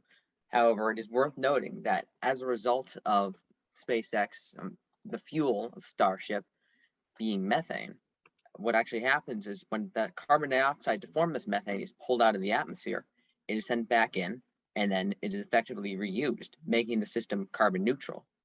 And even if it wasn't a carbon neutral system at all, say if the methane sent into the atmosphere and split into carbon dioxide and hydrogen wasn't recollected, it would still not have any significant effects on the overall carbon emissions of the globe. In fact, if you have dozens of starships launching every Earth-Mars alignment as planned in the future, when we have a sustainable colony on Mars, it won't even be 1% of the net global carbon emissions. In fact, it'll be 1 or even 2 orders of magnitude lower. But to go back to the overall significance of Starship, there is no other significant vehicle that has been proposed yet and has significant funding that could be used to effectively colonize Mars. The plan for Starship is to have 100 colonists per ship when the colonization efforts begin to send people to Mars, and these starships will be used for decades. There have been other vehicles proposed to send people to Mars, but Starship is the only one that can effectively colonize it. And to ensure the infinite survival of our species, we must colonize other worlds. And since Mars is the primary target in our solar system and the only reachable world in the near term, it is imperative that we colonize Mars to ensure the survival of our species for all time. And moving back to the environmental effects, once we have starships launching on Mars, the methane will be produced via the into resources upon Mars. And this will actually be very beneficial because it'll be a terraforming effort, because it will release carbon dioxide and water vapor into the Martian atmosphere, which will therein create a thicker atmosphere, allowing the pressure to increase and for water to accumulate on the surface, which overall is very beneficial because eventually, after a certain amount of time, after the poles have been melted by solar mirrors and the deploying of thermonuclear weapons upon them, the atmosphere will be thick enough to sustain liquid water and eventually for humans to walk about without wearing anything more than an oxygen mask. Thank you. Thank you for your comments. As a reminder, ladies and gentlemen, those that are with us this evening and pre-registered, if you join the Zoom under a different name, I'm not going to be able to identify you. So I do need you to send me a chat message if you have joined under a different name than you pre-registered. The other individuals in this group, I, Capulet, and Ellen Tima, I'm not seeing on the Zoom this evening. So I'll move on to the next 5 pre-registered speakers, which are John Nahay, Victoria Guerrera, Alexander Korshonovo, Evan Garcia, and Jared Stapley. Victoria, I see you on the line. I'm going to ask you to unmute. There you go. Victoria, are you there? Yes, can you hear me? Yes, go ahead. You have 3 minutes. Okay. I can't see the, hold on. I can't see the timer. Okay, there we go. My name is Victoria Guerra. I'm a lawyer in South Texas, and I'm a board member of the Friends of the Wildlife Corridor. As much as Mr. Musk wants exemption from NEPA regulations and processes, there is no such categorical exemption here. A finding will undoubtedly occur that SpaceX activities are likely to have significant impacts, and full NEPA review will be required under 40 CFR 1501.3. Certain factors have to be considered in making this determination. One such factor is the determination of adverse effects on the affected area's listed species and designated critical habitat under the Endangered Species Act. Some of these endangered and threatened species include, but are not limited to, northern Aplomado falcon, the piping plover and its critical habitat, the red knot and its proposed critical habitat, the jaguarundi, the ocelot, the endangered and threatened sea turtles of at least 5 species. This area is also protected by Texas Parks and Wildlife and the National Historic Preservation Association. Another factor in considering significance under NEPA would be consideration of whether SpaceX activities violates federal and state law protecting the environment under 40 CFR 1501.3 B23. SpaceX activities result in violation of the National Wildlife Refuge. For SpaceX's use of the refuge, such as it serving as a debris field when the blast danger area and within the blast danger area, and it being used for debris retrieval, which has destroyed refuge habitat in the past and would likely do so in the future. For members of the public to use the refuge, the service must engage in a compatibility determination to ensure that the activities are compatible with the refuge's purposes. Also, whenever a refuge is used for economic purposes, the service, meaning the Fish and Wildlife Service, must issue a special use permit for economic activities. From what I have gathered, Fish and Wildlife does not plan on doing a compatibility determination or a special use permit, nor has it done so in the past. However, even if it did, compatibility requirements in the Refuge Act are very strict, and there is absolutely no credible way that SpaceX's activities could ever be deemed compatible with the purpose of the refuge. Also, the Refuge Improvement Act requires the service to administer the system to ensure that the biological integrity, diversity, and environmental health of the systems are maintained for benefits of present and future generations of America. However, largely due to the forced closure, the service has explicitly stated, due to operations by SpaceX, the service's ability to maintain the biological integrity, diversity, and environmental health of refuge resources has been significantly diminished at Boca Chica. The Act also requires the service to provide for conservation of fish, wildlife, and plants, and the Fish and Wildlife is unable to do so. We would ask that the full environmental impact statement be conducted. Thank you. Thank you for your comments.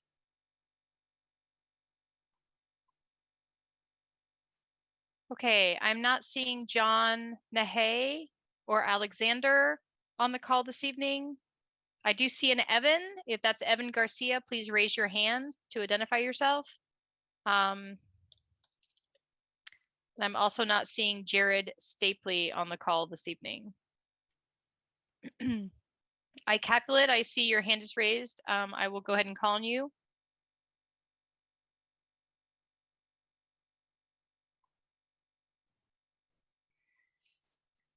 Hello, can you hear me? Yes, please state your full name for the record, and you have 3 minutes. I am E. Capulet. I'm here representing myself. I strongly discourage the FAA from providing SpaceX any further permits and strongly encourage them to instead conduct a full environmental impact statement. Thank you.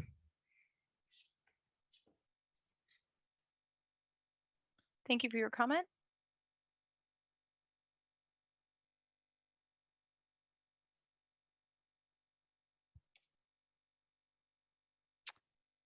Okay, just one moment.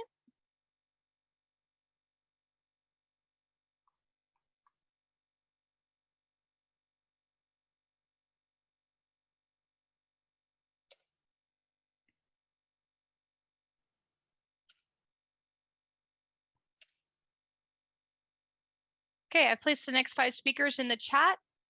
Jim Chapman, Bill Berg, Michelle Beaker, Jeffrey Parker, and Patrick Beeline. If you're on the Zoom, please raise your hand.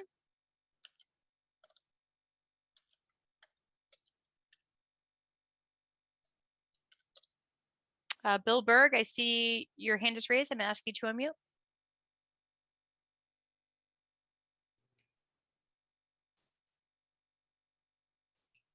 I'll start. Yes. Yes, go ahead. You have 3 minutes. Hello, I am Bill Berg and a board member of the Save RGV. In an interview during the Starship testing period, Elon Musk answered an interviewer's question about the explosions, saying, "Explosions are part of testing, and he would be surprised if there were no explosions. It is part of the design process." He is right, except for that the testing should have been done where debris from an explosion would not damage the neighbor's properties, destroying habitats and wetlands where endangered animals live and feed, and then destroying those areas further with debris removal operations. The Super Heavy has 10 times the number of engines as the 3-engine Starship. What would be the result of an expected explosion as part of testing? There has been no launch failure analysis done for the Super Heavy. If it is irresponsible to destroy wildlife and their habitat, it is a little crazy to have explosions of the as yet untested most powerful rocket in the world a few miles from the cities of Port Isabel and South Padre Island. Testing could be done safely at Stennis Space Center in Mississippi. We may learn from testing that the Super Heavy is inappropriate for Boca Chica. An EA implies no significant impact. Indeed, the EA carefully avoids going deeply into such areas. In Section 3, for example, the EA mentions that 17 acres of wetland will be filled and covered with concrete, that a 250 megawatt natural gas fueled power plant will be built, a desalination facility will be built, a facility to produce liquid oxygen and liquid nitrogen from the air will be built, a natural gas purifier and methane liquefaction plant, elsewhere called LNG plant, will be built. This is a lot of infrastructure. None is new technology, but each separately is worthy of an EIS, and together they scream for an EIS. Will there be a significant impact? We can't ask the endangered piping plovers. There are 41 nests counted there 3 years ago, and only 1 nest found this year. The EA seems to choke over the concept of alternatives. Alternatively, electric power can come in. 30 seconds. Alternatively, liquid methane for 2 launches a month can come to SpaceX by truck, as it has for the last 2 years. Also, liquid nitrogen, alternatively, can come in by truck, and clean water can come in by pipeline. The concept of no alternatives, which they keep saying, is childish. I want to thank you very much and ask you for an EIS FAA. Thank you. Thank you for your comments. It doesn't appear as though Jim Chapman, Michelle Beaker, Jeffrey Parker, or Patrick Beline are on the call this evening. If you are on the Zoom, please raise your hand so I can identify you. Our next 5 speakers are Donna Hoffman, Shriyami Reddy Gangreddy, Matthew Brown, Elwin Cirrus, and Christian Larochelle.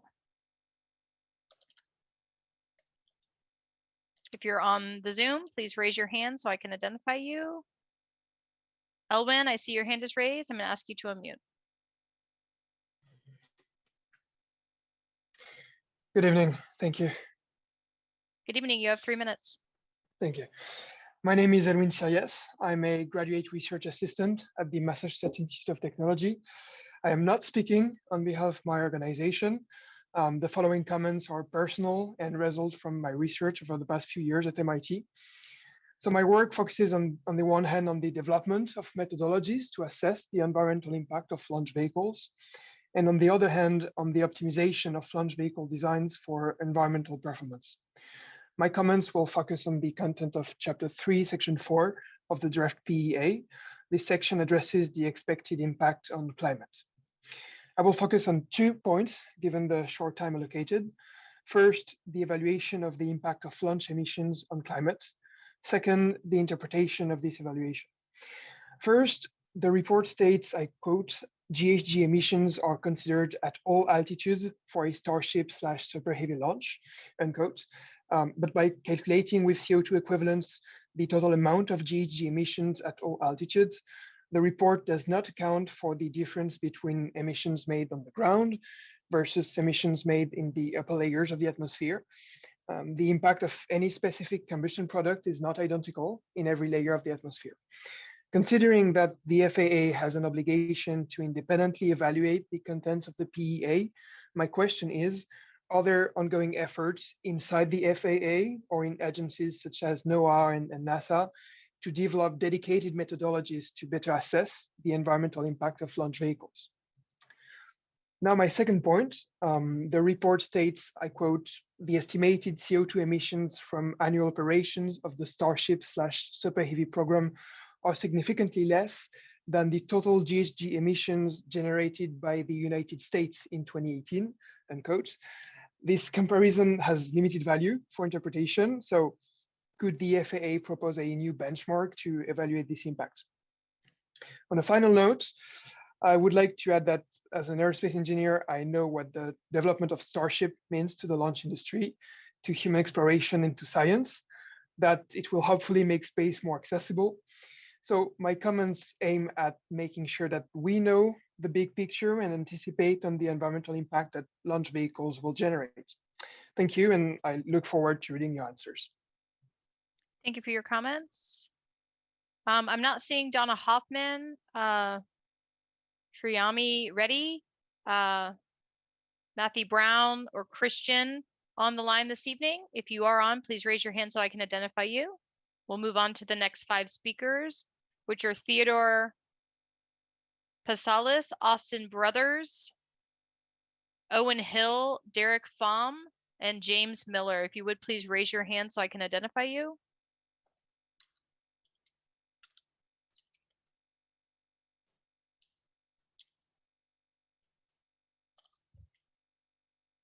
Derek, I see your hand. I'm going to ask you to unmute. Hello, can you guys hear me? Yes, go ahead. You have 3 minutes. All right, thank you. Hello, my name is Derek Pham, and I'm representing myself as a non-resident of Brownsville and the Boca Chica area. I am in support of SpaceX and their operations in the Boca Chica area under the pretense that allowing for them to proceed under the guidelines of the draft PEA will benefit this area as well as negatively affect it. However, the existing benefits of employing locals and the future benefits of a considerable economic growth will outweigh the negative effects. That doesn't mean that the environmental issues, including the existing wildlife and plants among others, shouldn't be ignored, but rather should be confronted by both SpaceX and local, state, and federal agencies to where the environment shouldn't be too impacted by their operations. Regarding the sonic booms and the noises caused by SpaceX operations, they should be met with the consideration that the shaking of your chest is a positive thing, as SpaceX's operations not only inspire hope in so many across this nation and the world, but is propelling humanity on a course of togetherness and prosperity. Thank you for your time and consideration. Thank you for your comments. I'm not seeing Theodore, Austin Brothers, Owen Hill, or James Miller on the Zoom this evening. If you're on, please raise your hand so I can identify you. I placed the next 5 names in the chat. Charlotte Price, Ezekiel Overstreet, Joseph Dragon, Diane Perry, and Andrew Delta Bluefire. If you would please raise your hand. Ezekiel, I see your hand is raised. I'm asking you to unmute. Hello. Yes, go ahead. You have 3 minutes. Hello, my name is Ezekiel Overstreet. I am a Texas resident and I will be representing myself today. So, the Starship Super Heavy are run by SpaceX. SpaceX is one of the safest rocket companies that exist. They have the Falcon 9, which has sent multiple humans to the International Space Station, and they just sent 4 regular citizens. If they were not safe, they would not be able to do things like that. They have proven that by testing that Starship will be a safe vehicle. If they do not test, then it will be far more dangerous than just stacking it up and launching when doing 0 tests at all. That would be far more dangerous. My second point would be that SpaceX is actually helping the Brownsville community far more than they are damaging it. Elon Musk and SpaceX have donated over $20 million to the school system and water supply. They have donated over $10 million to the county. There are thousands of tourists all around the world coming to see just these rockets, which is bringing even millions of more dollars. Actually, let me go back. 20 million to the school, yes. And they have also brought jobs there. SpaceX is set to bring over 5,000 jobs to Brownsville from employees being there, which is bringing in millions and millions of dollars to the community, which will help raise it, help fund different things, which will overall benefit everyone there. My third point would be about the impact that Starship will have on the environment. So the Starship Super Heavy system, we have the Super Heavy and then second stage of Starship. Starship is burning CH4, methane, carbon, hydrogen, and liquid oxygen. So when we mix these together and it burns, it's bringing pretty much carbonated H2O, which is practically like gaseous sparkling water pretty much. And about the power plants and the other systems, they're expanding their solar farm. Not only that, and they're working on a machine that will suck carbon, hydrogen, and oxygen out of the air, so you don't need oil and other wells. So Starship is not only going to be very safe, it is also helping the community, SpaceX. And not only that, they are 30 bringing seconds. jobs, and they're doing everything in their power to make it safe, work with the community, support it, and they're doing everything right that they should be. Starship, and I think that the FAA should grant Starship their license to launch the Starship Super Heavy system. Thank you. Thank you for your comments. Diana, I see your hand is raised. I'm going to ask you to unmute. Yes, hi, can you hear me? Yes, go ahead. You have 3 minutes. Okay, great. Thank you so much. My name is Diana Umpierre. I am not in Texas. I have lived in Florida for over 20 years. I am very passionate about astronomy and space exploration all my life. It in fact inspired me to go to college, to Cornell, where I even got to do an internship for NASA. I've witnessed myself 3 space shuttle launches, and just last Friday, I got to see the Lucy mission go up. So I get the excitement. I have no problem with that part of it, but I'm also a geologist. I'm an earth scientist. And I have also seen and witnessed myself here in Florida, the incredible amount of ecological damage that has been done by the space race. And I fear the same things for the Boca Chica area, and which is why I'm commenting, because I really fully believe that a full-blown EIS needs to be done. And it needs to not only make sure that it has truly meaningful public participation, which has been an issue, but it has a full range of analysis of all the different impacts. And just to give an example, right here in Florida, SpaceX has launched 29 different missions to launch Starlink satellites. Right now, they have launched a total of like about 1,600 satellites in the last 2 years. And in the last 2 years, we have also realized an incredible amount of damage that is happening to astronomy, to the very science that inspires us to go to space. It is very clear that NEPA is failing us. NEPA is not taking into account the full range of impacts that come with space exploration. I certainly, all for, making sure that at some point we make it to Mars, but we don't have an urgency to go to Mars. We have an urgency to take care of our climate crisis and our biodiversity, and to make sure that we don't keep on doing the exact same thing that we did when Europeans came to America. And so I implore you to please make sure that you do the right thing and do a full-blown EIS. I will drop in some links on some of the damage that is happening from the SpaceX Starlink satellite. Thank you. Thank you for your comments. I'm not seeing Charla Price, Joseph Dragon, or Andrew Delta Bluefire on the line this evening. If you are, please raise your hand so I can identify you. Andrew, I see you as Andrew Chapman. I'm going to ask you to unmute.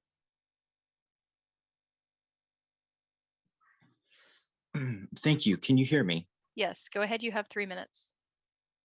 Thank you.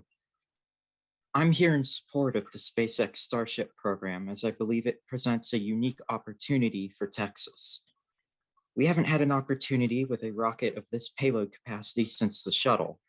And since the shuttle has ended, we've seen our reliance on Russia increase. Starship hasn't proven itself to contribute too much to the environment as it burns clean. I feel the FAA should give the launch authorization to Starship. Thank you. Thank you for your comments.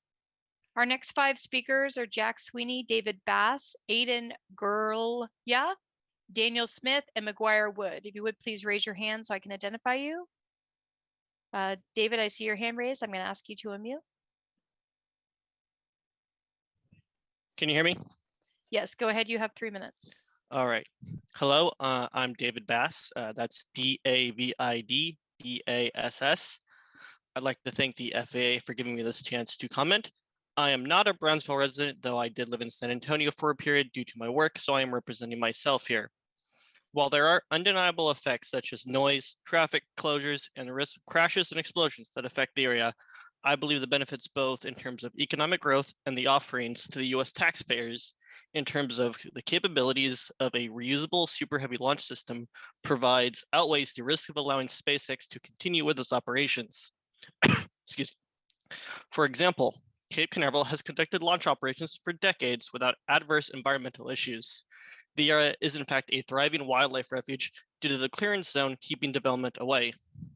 The reusable rocket system will also be able to keep us from just jettisoning rocket stages into the ocean, which has environmental benefits. The current environmental assessment largely bears these facts out, and I'm fully satisfied with it and do not think an environmental impact study is needed.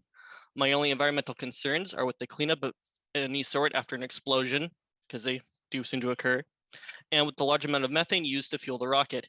This is unavoidable given the size of the rocket, though perhaps a reform of the Jones Act, while outside the scope of this review, could make it so shipping the gas in would be viable over trucking it in, reducing impacts on the roads and the environment from all those trucks.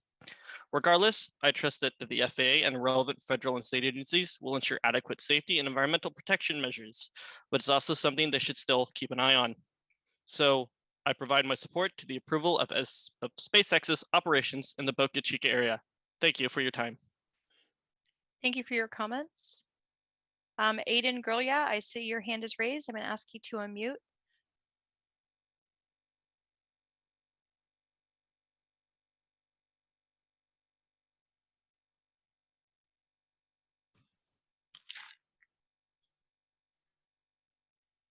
Can you hear me? Yes, this is Aiden. Yes. Yes, go ahead. You have 3 minutes. So my name is Aiden Gurlya, and I am representing myself. Here in Boca Chica, we have a vehicle, Starship, that is capable of taking people to Mars and outer space. And it's already built, and they're in the completion stages to make it actually work.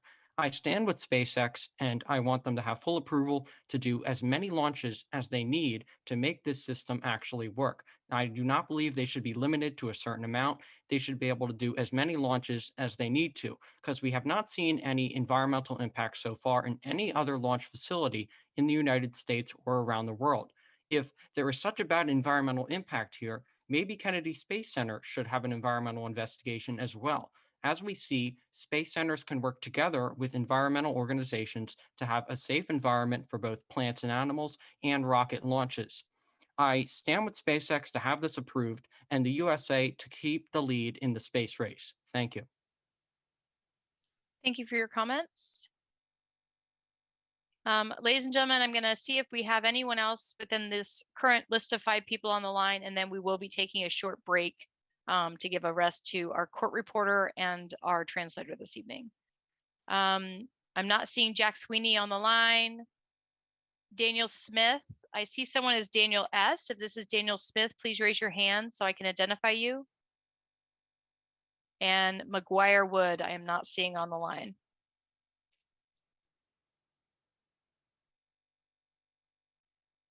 Dan Smith, I'll go ahead and ask you to unmute. Hi. My name is Dan Smith. I examined the Starbase facility. I don't live in the area. I live in Illinois, but I've been watching this project develop over the last several years. And having examined the Starbase facility from the highway down there twice, and I've gone through the environmental impact statement that was put out, or at least the review draft. It seems like they're doing all the due diligence that they really can to eliminate and mitigate all the environmental factors that the Starbase facility could pose to the larger area. I fully support their effort to design, build, and launch the Starship Super Heavy orbital system. I'd also like to add that while protecting the environment is very important to everybody and to our children, and maintaining that beautiful area down there is a very important thing, I think you have to really consider the impact to the local economy, and also the impacts that it could have to national defense in the future. The Starship program has many different possibilities in the future. And we are in a global race with other large nations like China, and we can't fall behind in that. So I think the FAA should recognize that this is a reality and get behind what SpaceX is trying to do, and should further their ventures in space in Boca Chica and Starbase. Thank you very much. Thank you for your comments. Ladies and gentlemen, we will be taking a 5-minute break. When we come back, the next 5 speakers are Isis Valencia, Nicholas Andrich, Michael Paul, Samuel Bowman, and Patrick Ambley. We will take a break and return at 7:10 Central Time. Thank you.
Okay, ladies and gentlemen, welcome back.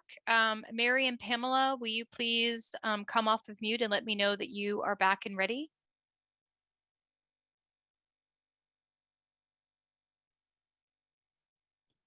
Ready. Great, thank you so much. Okay, ladies and gentlemen, we will continue with hearing public comments. Our next 5 speakers are Isis Valencia, Nicholas Andrich, Michael Paul, Samuel Bowman, and Patrick Ambley. Nicholas, I see you on the line. I'm going to ask you to unmute. Hello, can you hear me? Yes, go ahead. You have 3 minutes. Hello, my name is Nicholas Andrich. I live in California, but I've been following SpaceX and their Starship projects since Starhopper launched in 2019. I hope to visit sometime soon, and I'm here today to support the launch license. People are talking about how much SpaceX harms the community. This rocket and company have created so many things that help support the community. They have renewed an interest in spaceflight and are inspiring new generations of engineers and astronauts. Birds and turtles were harmed during the freeze that happened 8 months ago. To help the community and the animals, SpaceX helped save many turtles in the area. They also provided a generator to Sea Turtle Inc., which helps rehabilitate and save turtles in the local area. SpaceX has created hundreds, if not thousands, of jobs in the local area, created another tourist destination for the area, and has helped start a part of social media dedicated to SpaceX in Boca Chica. I hear people talk about how SpaceX closing the roads and beaches are unconstitutional, but the fact is that SpaceX was granted an exemption to the Constitution, which allows them to close the roads and beaches. There are millions of people in online communities such as Lab Padre, NASA Spaceflight, and Everyday Astronaut, and these communities are fueled by SpaceX and this project and help educate many people on the projects going on currently. Once Starship achieves its current dream of operations, this place will be on the map forever as the birthplace of the rocket that brought humanity to Mars. Thank you. Thank you for your comments. Michael Paul, I see your hand is raised. I'm going to ask you to unmute.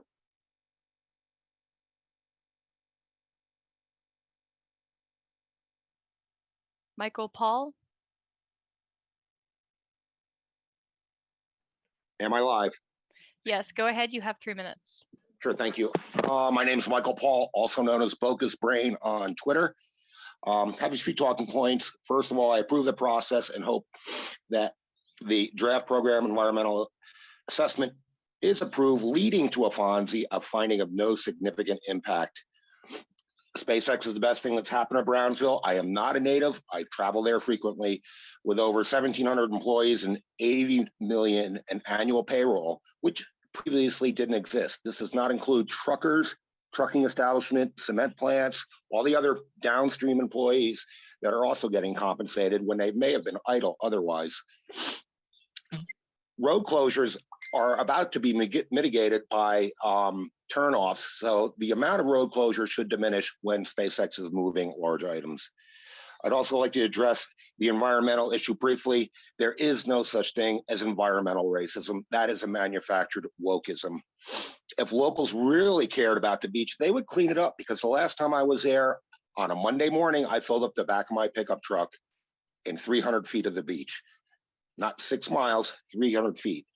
Locals don't really care about their beach. They just want it because they're petulant and childish. They want what they want without any consequences.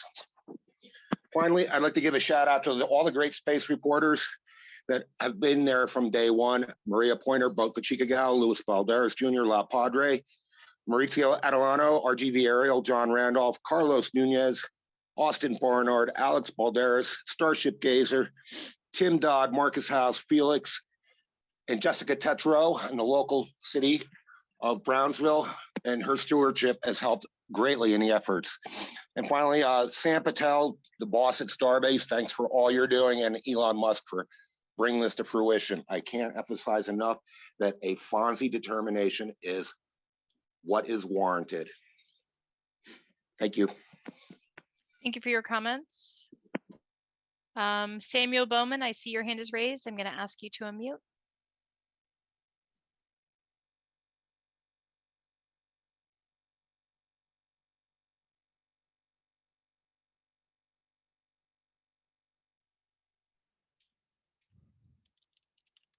Samuel, are you there? Yeah, what? Samuel, are you there? Let's see. Wolf. Yeah. Okay. Samuel, we can hear you. You have 3 minutes. Oh, okay. I can hear you. Hello. I'm Samuel Bowman.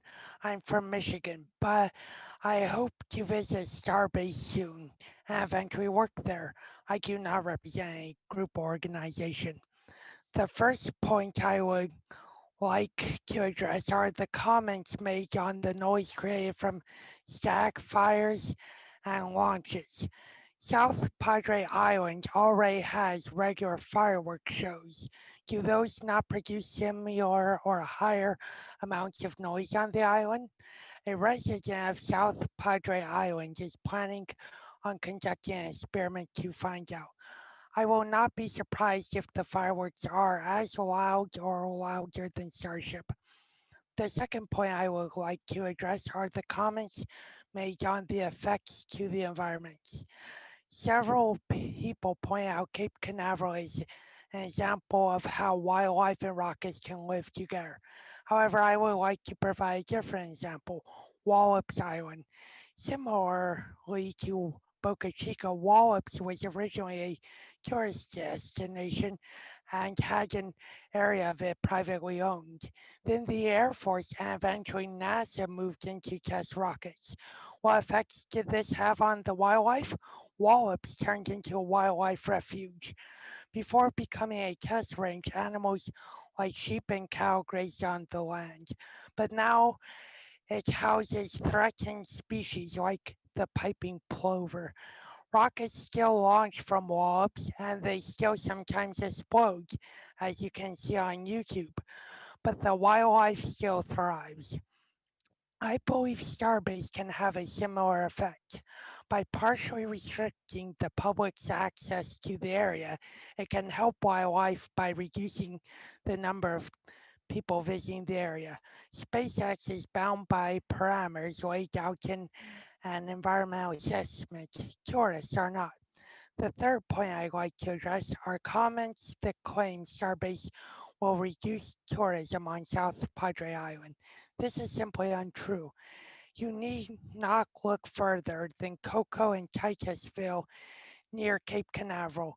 They had decades of shuttlesonic booms, yet they 30 were seconds. and still continue to be a popular tourist destination. Thank you for your time. Thank you for your comments.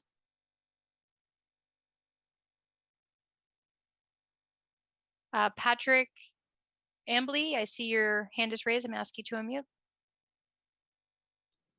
Hello, yes, can you hear me? Yes, go ahead. You have 3 minutes. Yes, hello.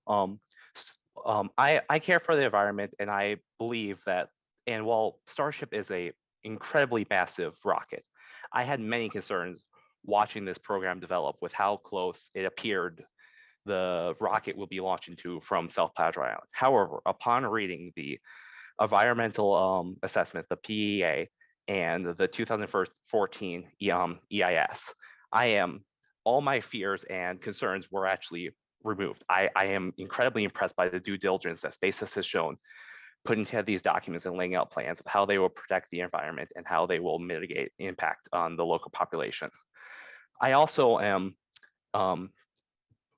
think that the presence of SpaceX can actually be a net positive to the local area. As many have pointed out, Kennedy Space Center is a great example of how rockets can actually improve the local environment.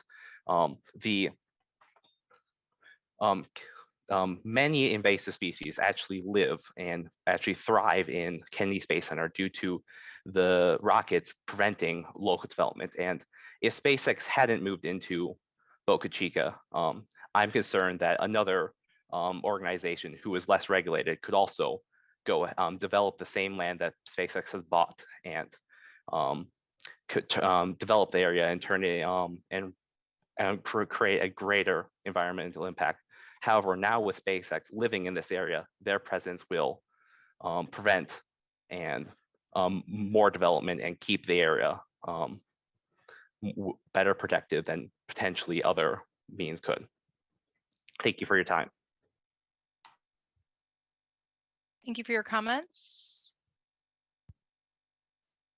Our next 5 speakers are David Wirtz, Alex Balderas, Josh Green, David Lafreniere, and Donald Monroe. Alex, I see your hand raised. I'm going to ask you to unmute. Hello.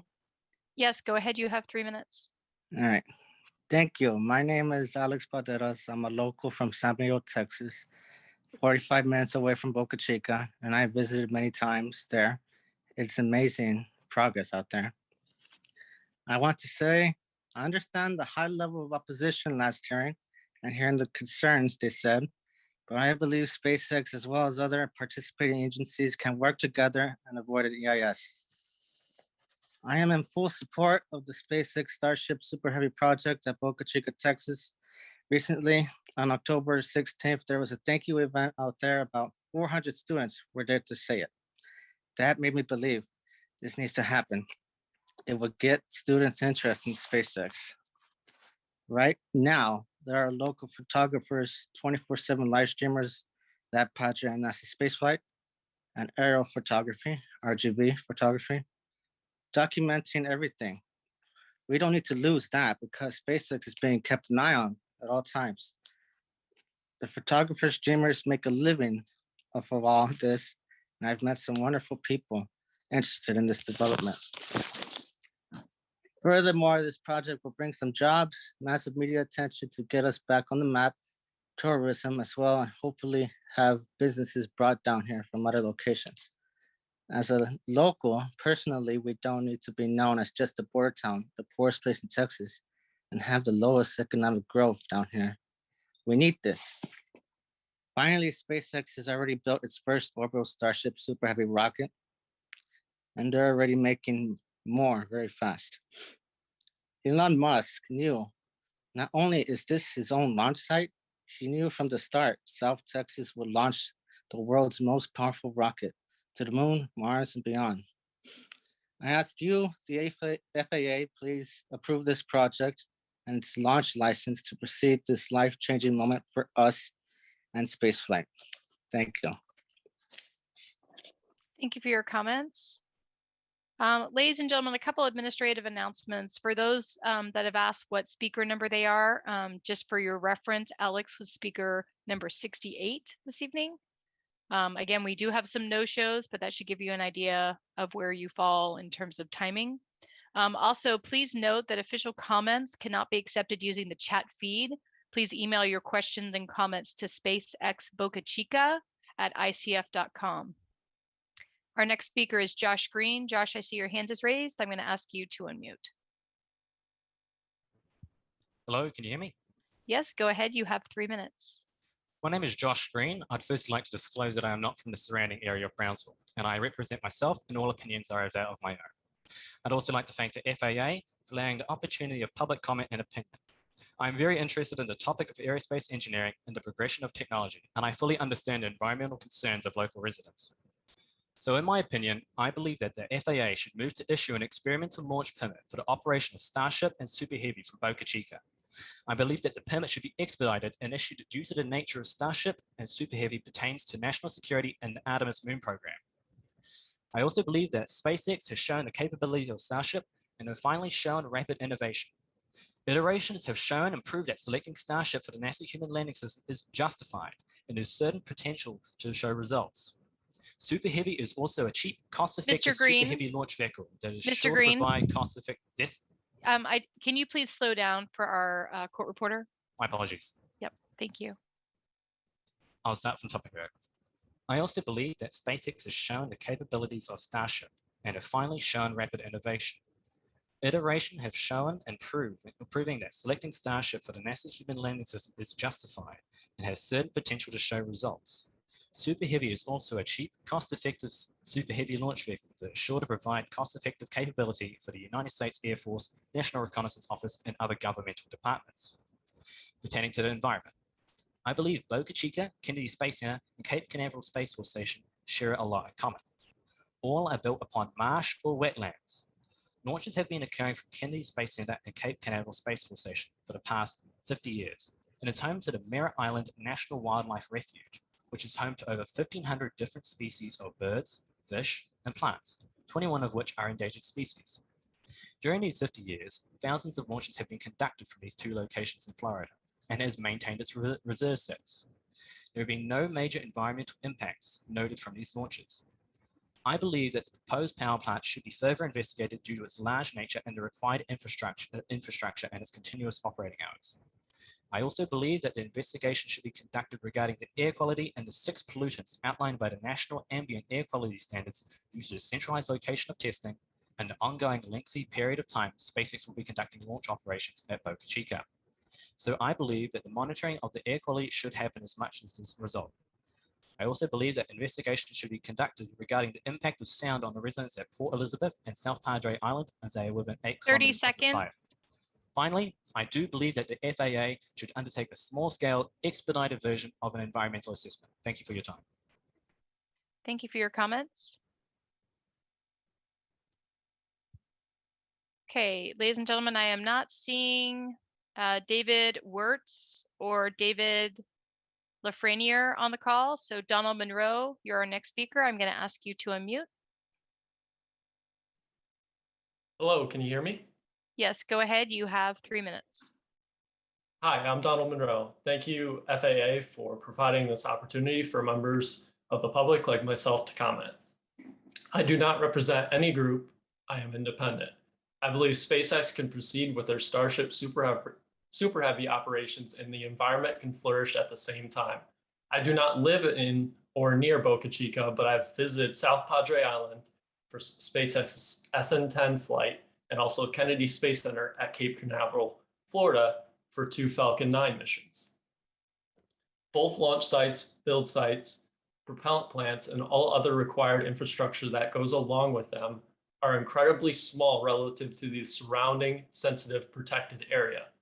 My main point is launch operations have been in Cape Canaveral, Florida, and arguably more risky areas for decades, while the environment, wildlife, and public has prospered and flourished in that area. This wildlife referred to at Cape Canaveral also includes endangered wildlife in protected areas that environmental groups and skeptics whine and worry about at the SpaceX Texas launch site. In fact, NASA tour guides brag about endangered wildlife on Kennedy Space Center tours.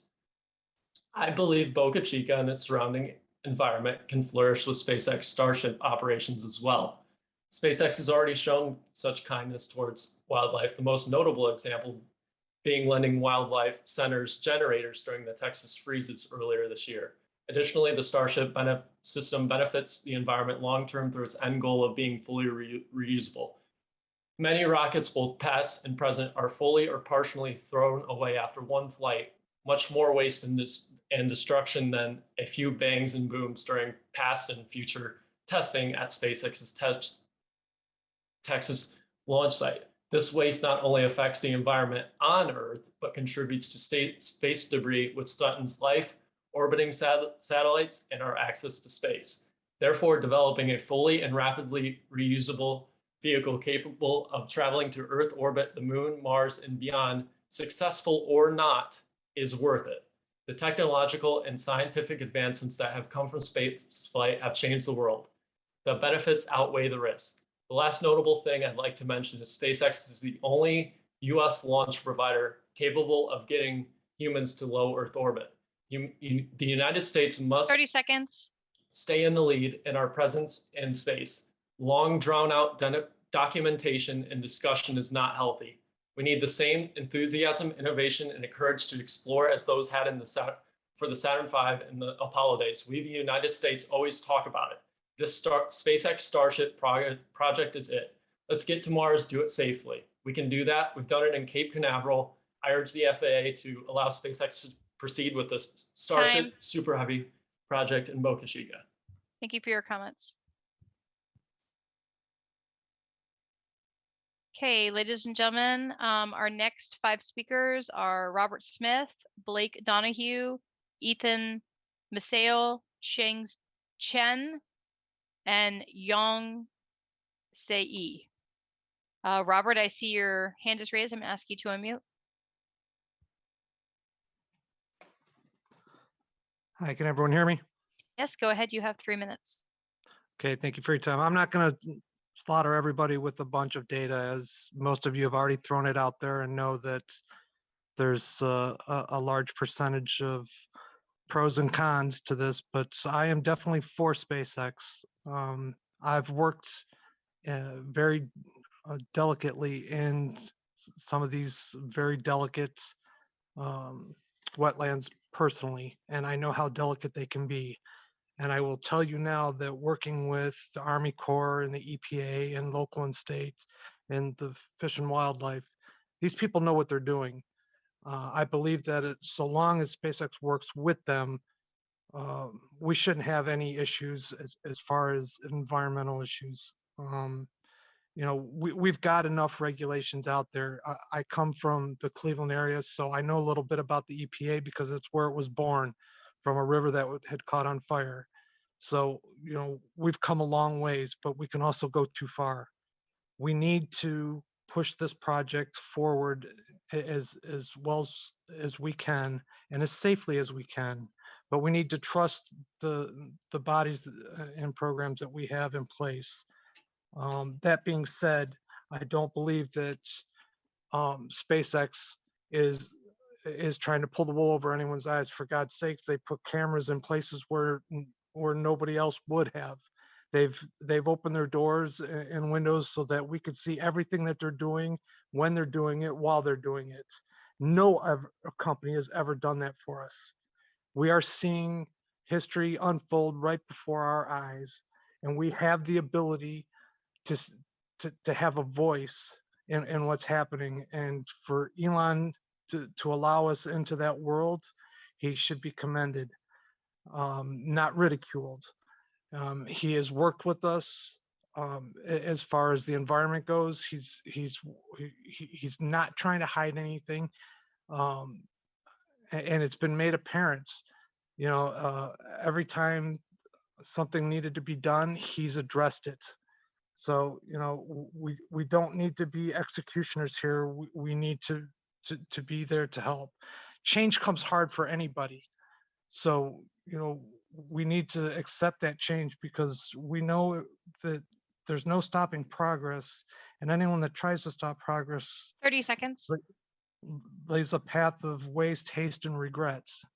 And that's all I have to say. And I will tell you this: if it wasn't for the online community like Lewis, Lab Padre, and Maria, and all them, we wouldn't have those windows into that world. So thank you once again for your time. Thank you for your comments. Our next speaker is Sheng Chen. I'm going to ask you to unmute. And again, my apologies if I mispronounced your name this evening. Hey, can you hear me? Yes, go ahead. You have 3 minutes. Okay, so I'm Sheng Chen, and I'm not representing any group or organization. So we know that everything has two sides, and we need to carefully evaluate the benefits and the risks. And I can see the following benefits of allowing SpaceX to move forward to test and launch Starships. First, Starship represents the most advanced space technologies that the US have in terms of the size, the capacity, the capability, the efficiency, and the cost of launching services. SpaceX helps the US to maintain its technological advantages in space in the world, which helps the US to maintain the national security. So the FAA could keep the SpaceX waiting, but the rest of the world is not waiting. They are not constrained by FAA and other regulations. We can see other countries are quickly catching up. And the second point is that Starship is inspiring the whole new generation. We know that the kids in the US significantly fall behind in the math and the science performance compared to those in other countries. I think Starship is really a chance to inspire the whole generation to get engaged in math, science, and physics, the foundation of the future of a nation. I have constantly heard people say that they want to build the US back stronger and so forth. But my question is, If we don't have a generation with solid STEM education, how could that happen? And there are, of course, some concerns. One concern is that the launching could endanger wildlife animals, but there are evidence that the launching site actually helps wildlife to flourish, such as the Kennedy Space Center in Florida.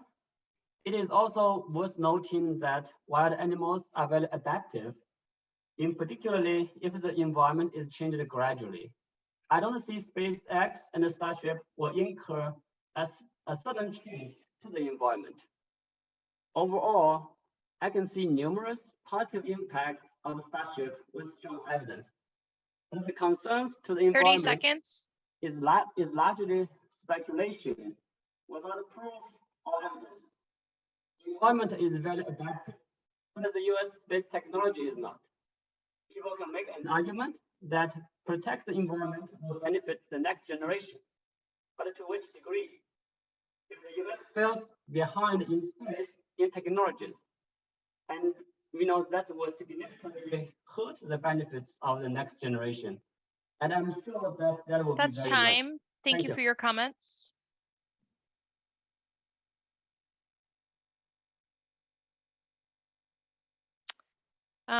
I don't see Robert Smith on the call this evening. Blake Donahue, I see a Blake. If you're Blake Donahue, please raise your hand so I can identify you. Ethan, I see your hand is raised. I'm going to ask you to unmute.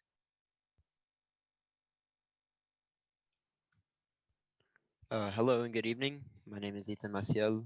I am a high school senior and a lifelong resident of Brownsville, Texas.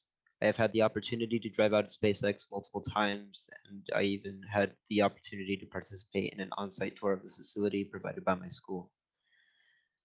I think it is important that I'm not seen as just a kid. I am ranked top of my class, number 17 out of a school of 777.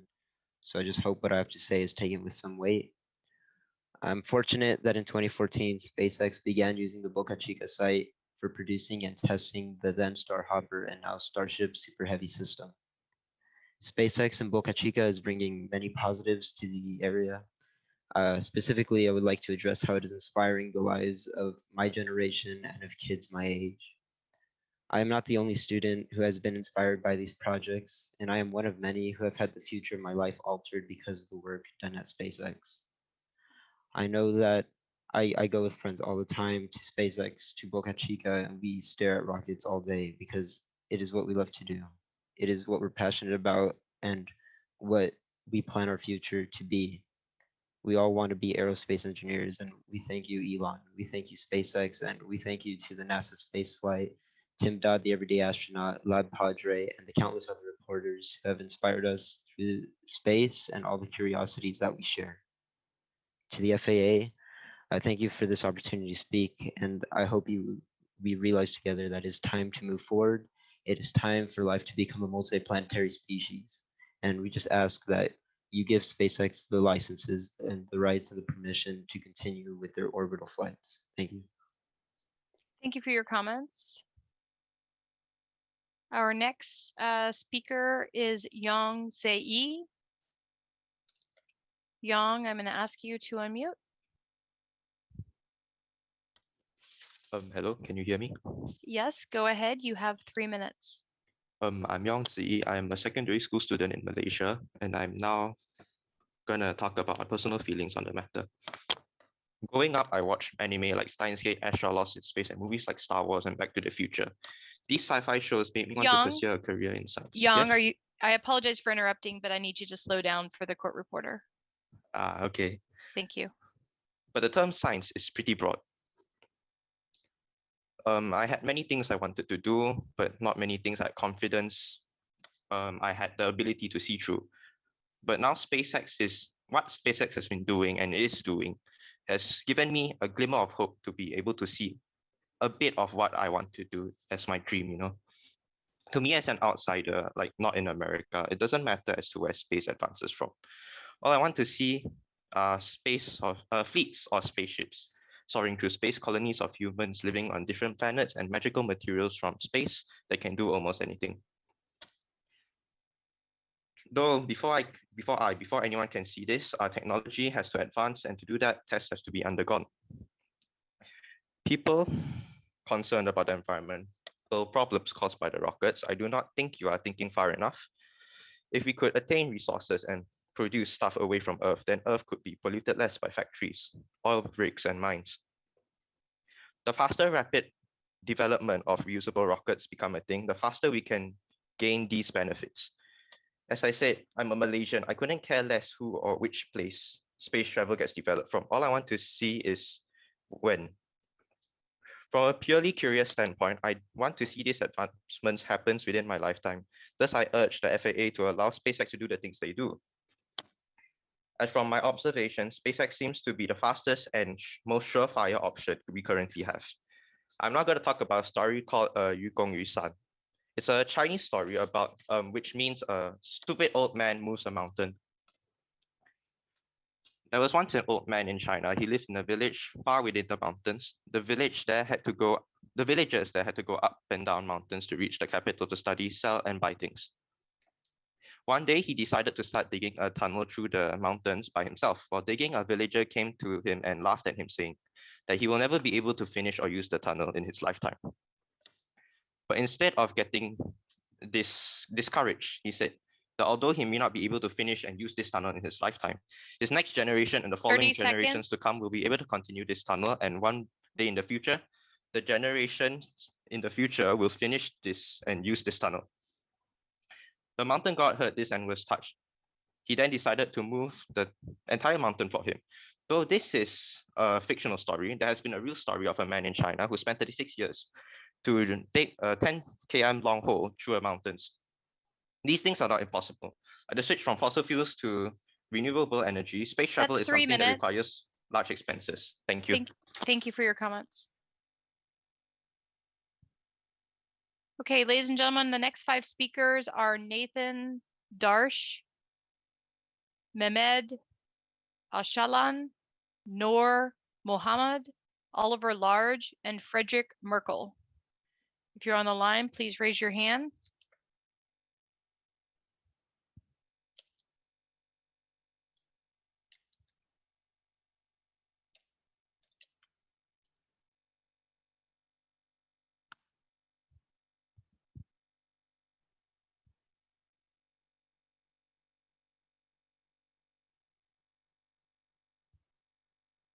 Nathan, I see your hand is raised.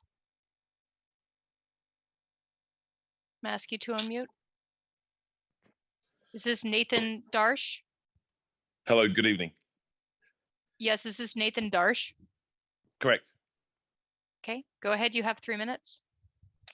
The relatively recent introduction of SpaceX into the space industry has dramatically reduced the cost of transportation of technology to space and increased the frequency and availability of transport to space. SpaceX's recent development in Boca Chica will further improve, increase, and reduce the cost of the human race's ability to introduce planet-saving technologies in the form of satellites, with the ability to track and prioritize human efforts to save our planet from the influence of human activity and preserve our planet, while seeking the opportunity to preserve our planet further by introducing humans to space and other planets, further reducing our environmental impact on the whole planet. And that's all I'd like to say. Thank you. Thank you for your comments. Okay, ladies and gentlemen, the next 5 speakers are Craig Harvey, Brian Gibson, Pedro Vargas, Michael Schimmer, and Caden Colbath. If you're on the Zoom, please raise your hand.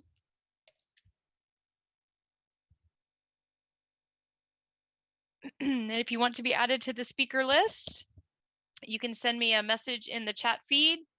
Please note that we are on approximately pre-registered speaker number 84 out of 171.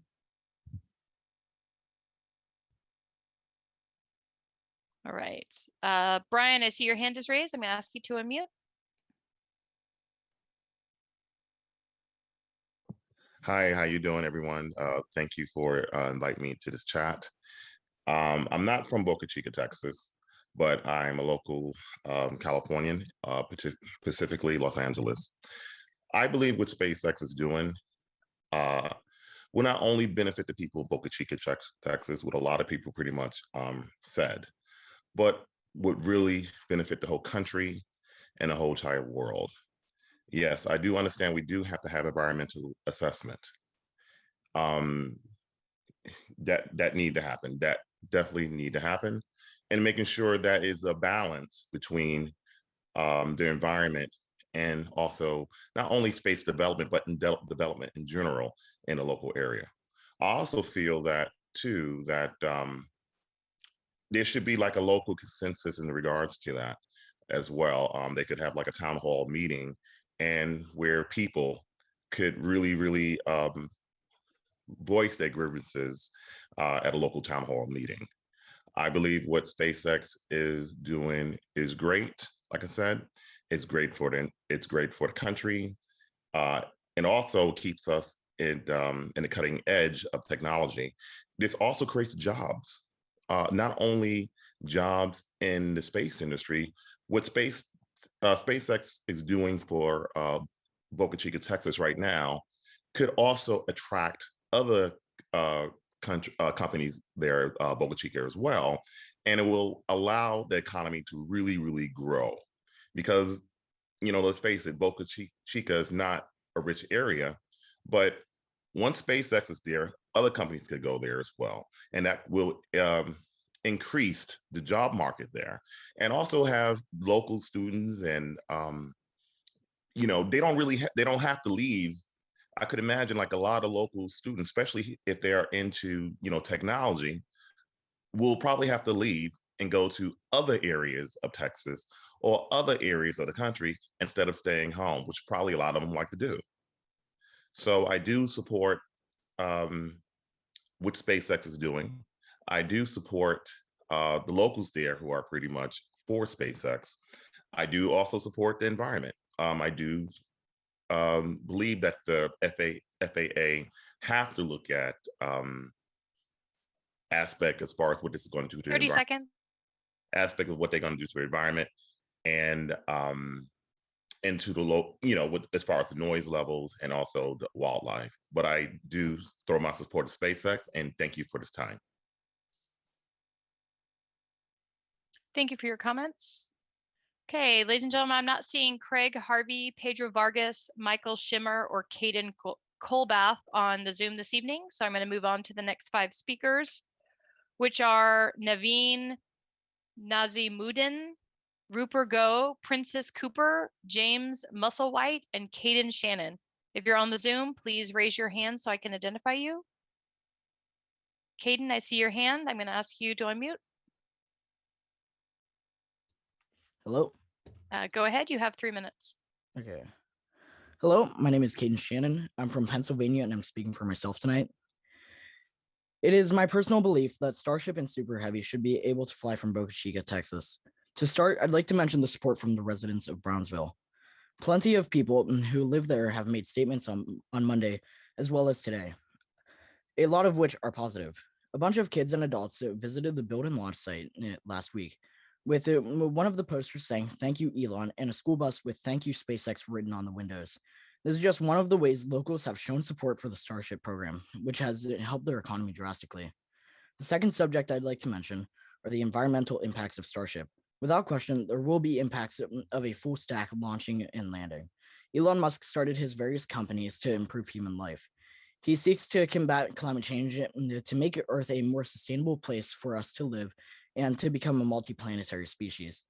I personally do not believe that a person who sunk all of his $180 million of earnings from PayPal in the early 2000s, before he was a billionaire, to make Earth a better place for us to live and for our species to become multiplanetary, would start a project that would only make our environment worse.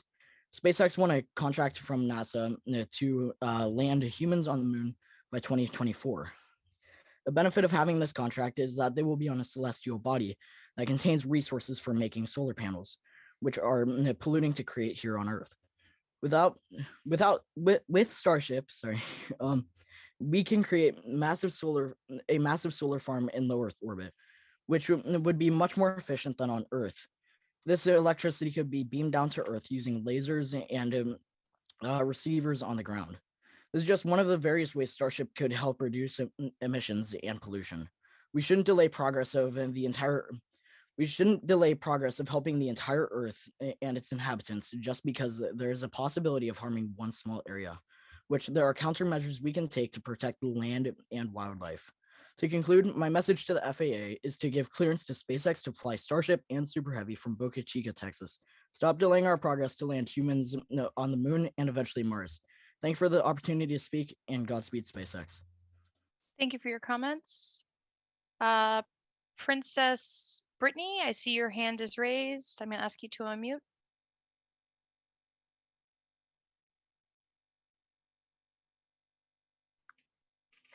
Hi, thank you for this opportunity to speak.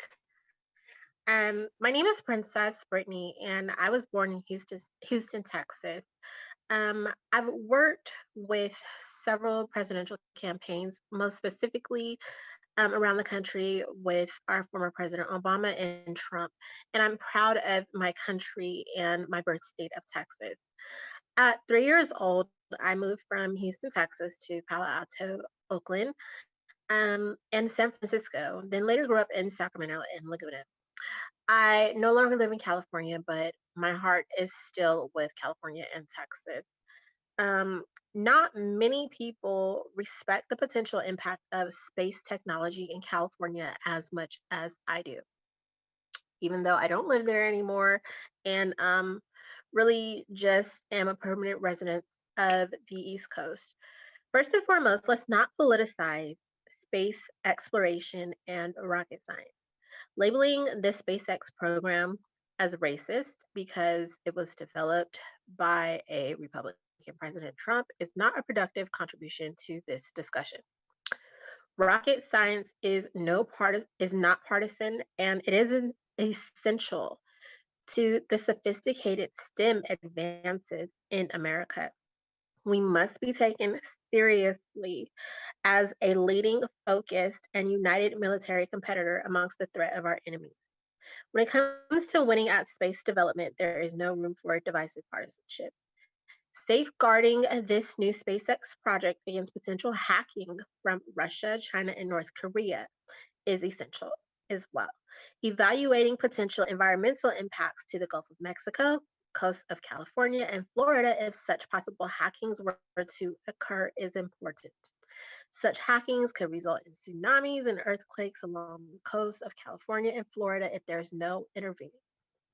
Awareness of, well, as we know, there were recent super missile launches by China, as well as sea missile launches by Kim Jong-un in North Korea, just as early as this week, a couple of days ago.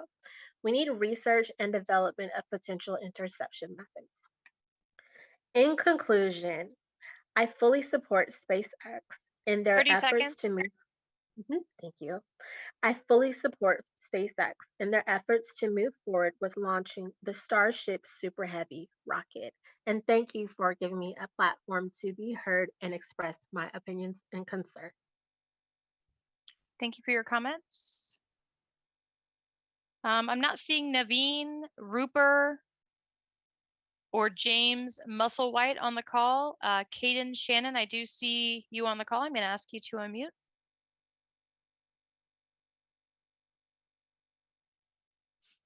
Caden Shannon.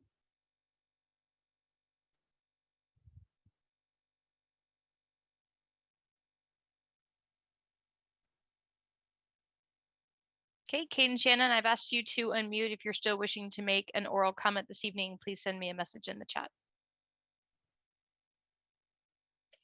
Okay, folks, our next 5 speakers are Paul Mamakos, Oksana Uzipov, Aaron Lewisan, Jonathan Castandra, and Ronnie Green. Paul, I see your hand is raised. I'm going to ask you to unmute. All right, can you hear me all right?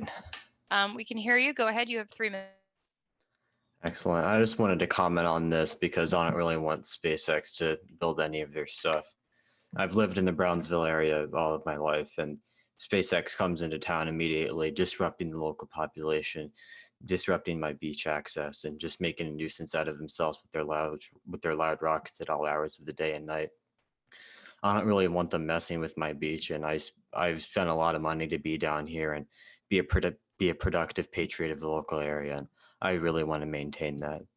Really got to go down there and see what's going on. I'm not really sure why they continue with this space hoax. It's really anybody's guess, but I'm saying it's probably something to do with money.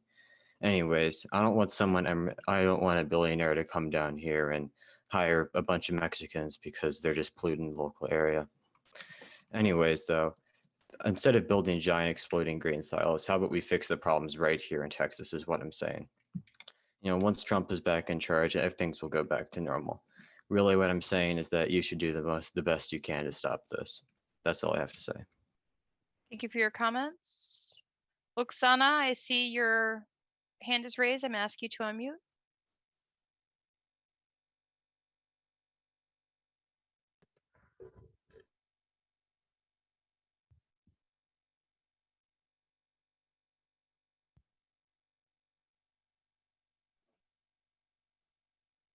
Hello?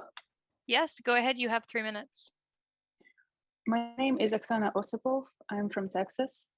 And these new developments by SpaceX is an investment into the future.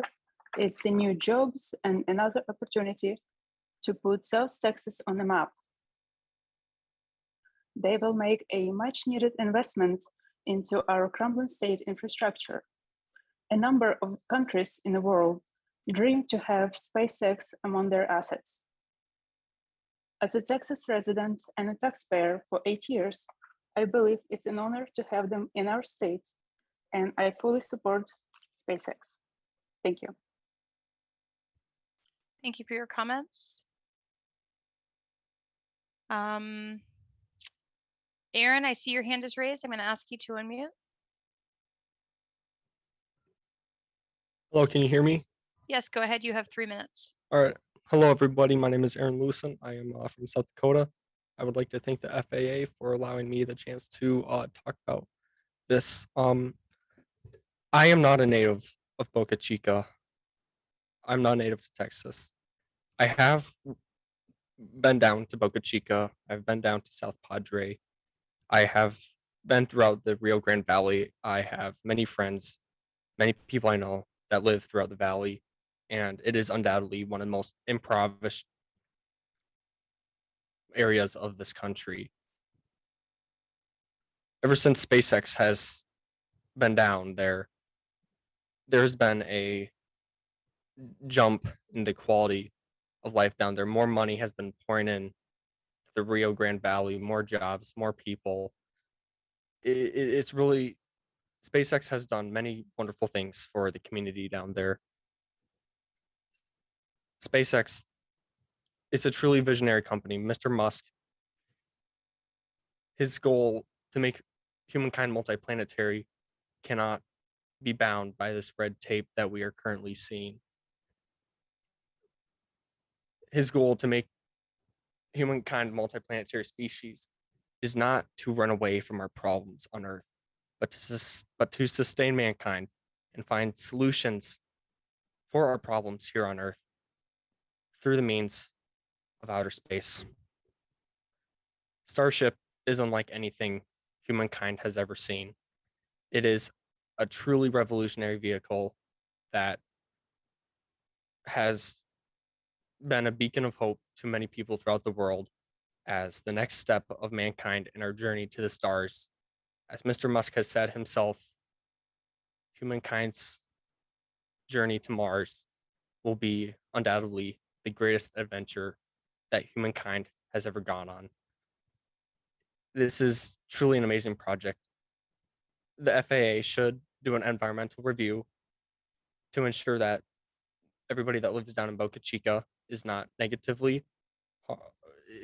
harmed by the effects of the Starship vehicle, and the wildlife down there is protected as it is endangered. as has been previously mentioned, last year during the cold snap down in Texas, SpaceX did provide to help with the sea turtles through means 30 of seconds. generators and just helping out with the turtles. And I would like to thank you for this talk, for this chance to talk.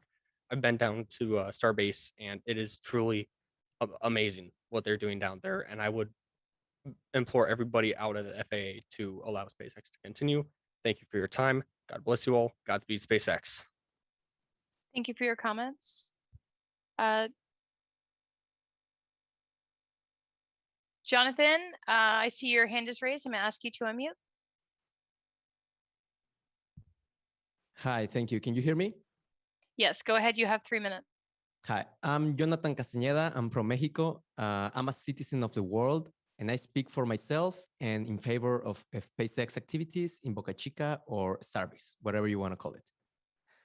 There will always be resistance against something new, as history has shown us before. But right now, the United States has an opportunity to show the world how to lead in this regard. Right now, it's only SpaceX, but very soon, before the end of the century, I swear that there will be plenty of private companies and governments around the world that will make the same thing. It is simply inevitable, no matter how hard people try to stop it. So I think this is a good opportunity to make a system that works accordingly to the rapid pace of these new companies. Honestly, it's not hard to see that SpaceX as a company is as reliable as any old space company. And it's having a good impact in the communities around Starbase. So I'm not saying, yeah, go ahead and approve anything they say. For sure, this will need to meet the environmental requirements. But the fact is, there are bigger fishes to chase in other industries right now that are damaging our planet way more than space companies. I'm just saying, this needs to be done correctly and quickly, and it's possible to do both. The impact that this program is having in younger generations, not only in the States, but in Mexico and around the world, it's truly inspiring.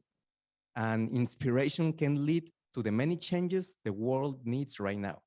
Thank you very much. Muchas gracias. Thank you for your comments. Okay, our next speaker is Ronnie Green, who I am not seeing on the Zoom.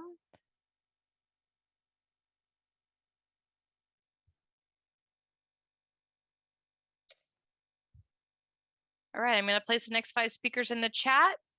William Moldstad, Zach Albrecht, Craig Nazor, Leo Trutra, and Milton Smith. Craig, I see your hand is raised. I'm going to ask you to unmute.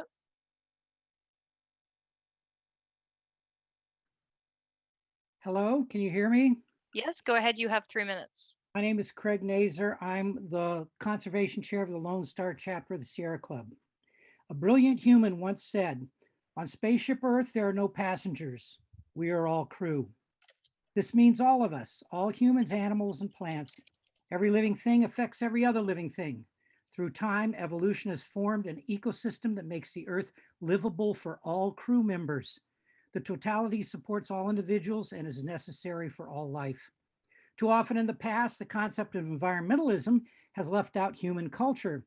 This is because advanced human culture over the past few hundred years has behaved irresponsibly and is now affecting the ecosystems that sustain all life in a way that undermines all life. One of the biggest problems the Earth now faces is climate change, but not all humans have an equal part in this. Different human cultures have had different impacts on the planet. In fact, most human culture, through most of time, these cultures have been present, has had environmental impacts slow enough so that others of the Earth's living things could evolve to balance these impacts.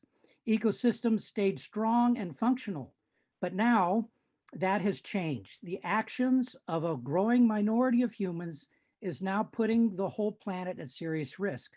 Some say the solution is to leave Earth, go to other planets. We should leave this dying, polluted Earth behind to whomever chooses to stay and die along with it. Others say, no, We should rebalance the only planet we have. We should adapt strategies learned from 1,000,000 years of humans living sustainably on the Earth and develop new strategies. The truth is, we might be able to do all of these, but we must not let one destroy the other. It is clear that SpaceX has begun to throw the South Texas environment out of balance and threatens the human cultures that have lived there sustainably for thousands of years. If we move too fast, it may work for those anxious to leave Earth, but it threatens to destroy the beautiful and sustainable South Texas environment and cultures that I know and love. I have visited the valley for over 40 years. I fished the Gulf of Mexico and the Laguna Madre.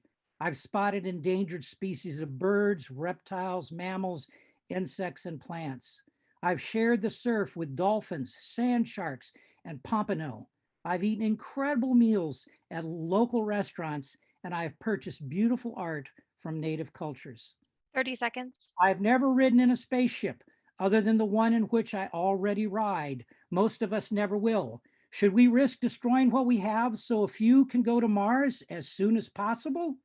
Let's protect what we have. At the very least, please do a full environmental impact statement for the greatly increased activity proposed for SpaceX. Protect both the people and the wildlife of South Texas, and then extend out into space. Don't risk the paradise you already have for a little known destination. That's time. Thank you for your comments. Okay, Zach, I see your hand raised. I'm going to ask you to unmute.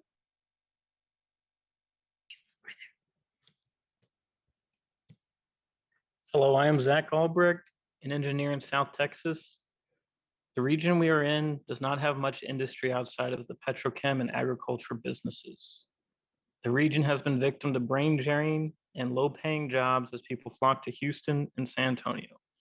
SpaceX represents a once-in-a-lifetime opportunity to get a new industry into the region and inspire a generation.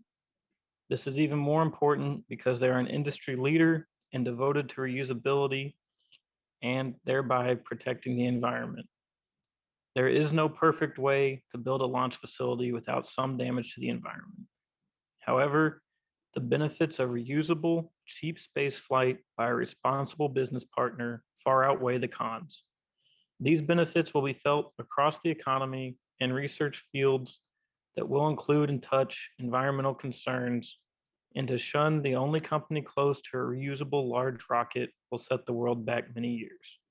This will further harm the environment as we are forced to use non-reusable and more expensive methods of reaching space. This is an opportunity to have a Cape Canaveral in Texas that will bring tourism and industry to the area, which will further help fund the community and allow the community and state to form better environmental protections and take care of the currently protected areas. I trust the evaluation done by SpaceX and the EPA and ask that they be allowed to move forward with testing and operations at the Starbase facility. Thank you. Thank you for your comments. Okay, folks, I'm not seeing William, Leo, or Milton on the line, so I'm going to move on to the next 5 speakers, which I have posted into the chat. Jonathan Smith, Taylor Dihel, Alejandro Romero, Tim Williamson, and Kareem Rashid.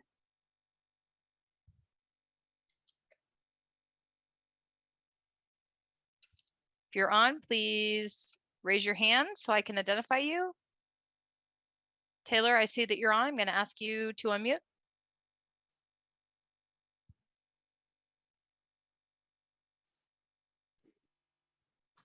Hello. Hi there, you have 3 minutes. Thank you. My name is Taylor Dial. I'm a licensed civil engineer from Lemoore, California. I'm speaking in favor of SpaceX's plan to begin orbital launches of Starship from the launch site in Boca Chica, Texas. Although I'm not a resident of the area, I feel as an American and as a human, I have the right to support and urge the FAA to grant SpaceX appropriate approvals to continue development and orbital launches. This program will benefit a large majority of people, including but not limited to the community in the surrounding area. We have heard from community leaders urging support. We have seen school buses with children show up with thank you signs.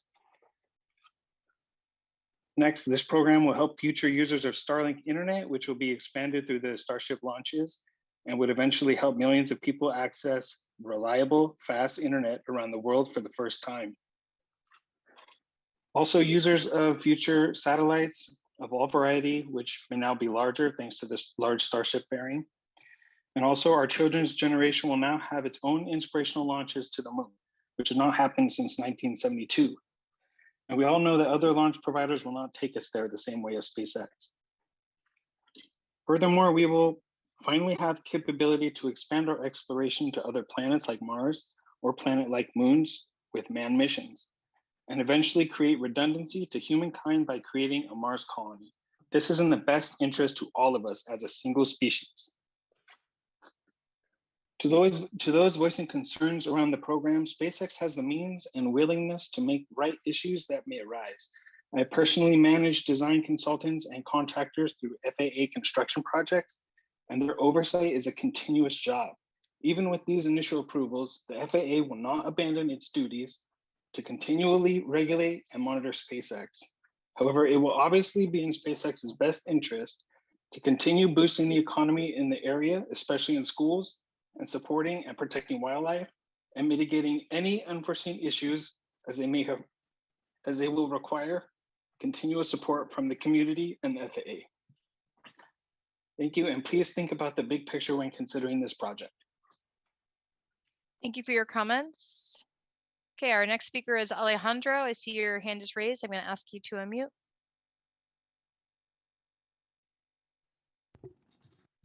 Oh, hi. Is this on? Yes, this is Alejandro. Okay, yeah, thank you. Go ahead, you have 3 minutes. Yeah, I'm Alejandro Alcantarilla Romera. I'm a physics student from Spain, and I'd like to comment about this review on my own because as a space industry enthusiast, I feel my opinion may count even if just by a bit.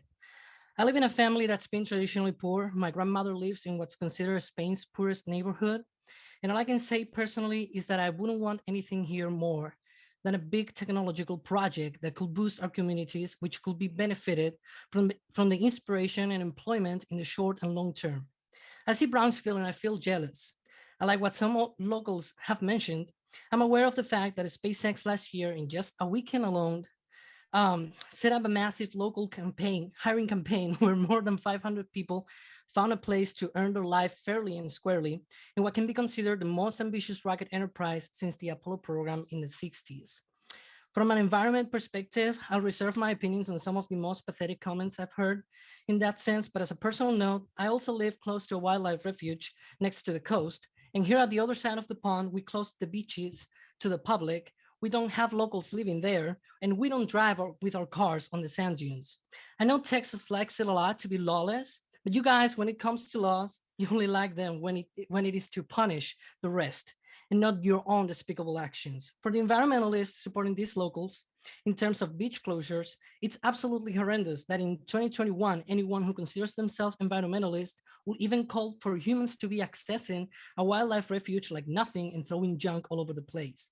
As we've seen at the Cape Canaveral Space Force Station and at Jason Kennedy Space Center, the limitation of human activity actually makes the local ecosystem thrive and prosper, and it has shown that the coexistence of rocket science and development and responsible care of the nature is possible. 70 years ago, there was a town right there in that place, and the locals were kicked out by eminent domain.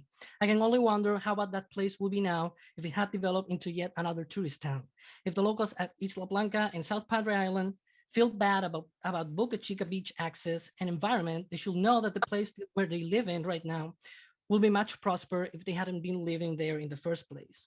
Lastly, I should give a couple of examples of places that were decades ago in the low numbers in terms of good paying quality jobs, such as Houston, where NASA set up the Johnson Space Center 60 years ago, or Huntsville in Alabama, where many other rocket factories from other companies like ULA, Blue Origin, and so on, feed the brains of thousands of local students and give jobs to hundreds of local people and keep a supply chain around the US that provides even more jobs. And SpaceX is no different in this front with suppliers from Washington, Oregon, Michigan, California, etc. Finally, I'm gonna thank you, the FAA. I hope I have total confidence that you guys are gonna do your fair job on this, and I'm happy with whatever outcome it is from this review. Thank you. Thank you for your comments. Okay, I am not seeing Jonathan Smith, Tim Williamson, or Kareem on the Zoom. So I've pasted the names of the next 5 in the chat: Alex Stambaugh, Jose Rodriguez, Dylan Britzmeister, Russell Sutton, and Bruce Lung in the chat. Russell, I see your hand is raised. I'm gonna ask you to unmute.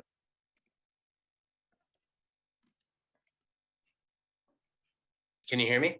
Yes, go ahead. You have 3 minutes. Yes, my name is Russell Sutton. I'm a resident of Detroit, Michigan, and have a biology degree with a chemistry minor. We all wear different labels that describe us, and sometimes they can come into conflict. I am a SpaceX fanboy. Shout out to Tim Dodd, Scott Manley, and my fellow tank watchers. But I'm also an environmentalist. As a Michigander, surrounded by Earth's greatest natural resource, I take the environment seriously. Russell, I apologize. I need to pause you just a minute. Our translator lost her connection and we just need to reassign her really fast so that your comments can be translated. So give us just 1 moment. That's perfect. I did bad. Yep. Okay, Pamela, can you hear me?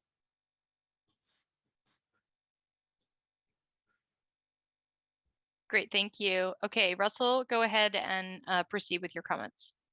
Okay, so yes, my name is Russell Sutton. I'm a resident of Detroit, Michigan, and have a biology degree with a chemistry minor. We all wear different labels that describe us, and sometimes they can come into conflict. I am a SpaceX fanboy. Shout out to Tim Dodd, Scott Manley, and my fellow tank watchers, but I am also an environmentalist. As a Michigander surrounded by Earth's greatest natural resource, I take the environment very seriously. With that said, this PEA document is woefully inadequate in addressing many of the proposed expansions in Starbase. Already, we have used numerous PEAs which push the limit of the original 2014 EIS. While there are many concerns, I will be focusing on the gas-fired power plant and the pre-treatment systems. It is my understanding that many components associated with those systems are omitted entirely in the document, such as oil storage tanks, amine reboilers, thermal oxidizers, process flare, and condensate loading equipment. In section 3.14.4.1 concerning energy supply, we continue to see glaring omissions. Nowhere does it say where or how the fuel will be transported to the power plant. It is assumed that a nearby pipeline, which runs through federally protected lands, will be recommissioned to address this. But again, this document does not address this. The whole chain of production, refinement, and transportation of fuel are just not in the report. I also noticed a little trick in the wording in this section. It states that the propellants for the rockets won't affect local supply chains, but failed to mention that the strain on local supply concerning the fuel for the power plant. Again, these are just a few, but of many concerns not addressed in this document. The expansion of Starbase is necessary. I know Starship will reduce costs and save taxpayer dollars for the upcoming Artemis and Gateway projects. Starship will be the rocket that takes us to Mars. And on a more practical note, we need to stay ahead of the CCP. We claim to have higher standards than other countries, but the use of a PEA document for a large gas-fired power plant would diminish our environmental leadership. It is my understanding that the Clean Air Act of 1963 could give environmental groups and others the power to force the FAA's hand to do an EIS. Legal challenges will only delay the expansion even more. 30 seconds. I propose that SpaceX and the FAA devote man-hours to expedite the development of a robust EIS document to prevent legal challenges and delays. Thank you for your time, and God bless America. Thank you for your comments. Jose, I see your hand is raised. I'm going to ask you to unmute. Thank you so much. Can you hear me? Yes, go ahead. You have 3 minutes. Okay, my name is Jose Rodriguez. For the record, I am a Texas resident. Brownsville, Texas was rated the poorest city in the country with 36% of the population living in poverty. The whole thing changed when SpaceX arrived and created 2,000 plus jobs for locals.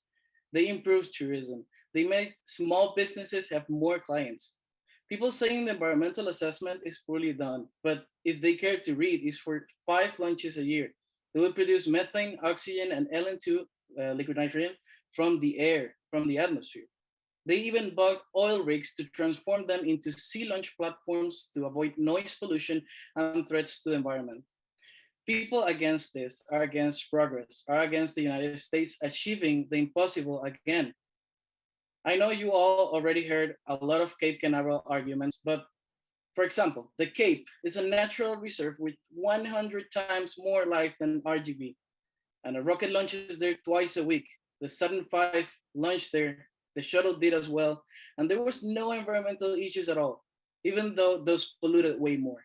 Additionally, the Starship program is going to be crucial for national security and military as it can put larger military satellites into low Earth orbit and beyond.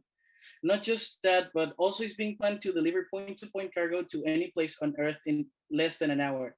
The benefit that would have for military operations of our country is huge. We need innovation. We need investment in our state. We need jobs. This is gonna make RGV area the start point of our return to the moon for interplanetary exploration and transportation. This will make RGV area the place where the humans' access to space changed forever, the place where it all started.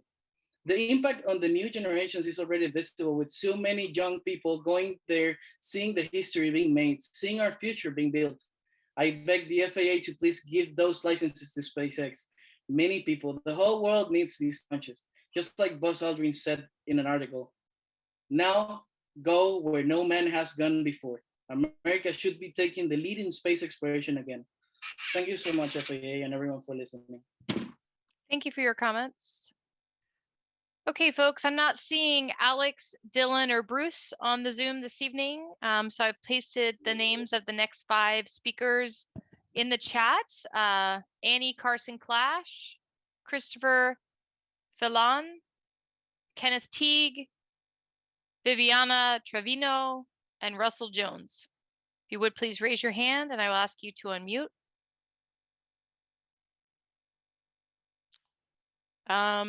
We're on speaker number 114 currently. We're going to hear from these 5 people and then we'll take another quick 5-minute break for our court reporter and translator. Okay, Annie, I see your hand. I'm asking you to unmute.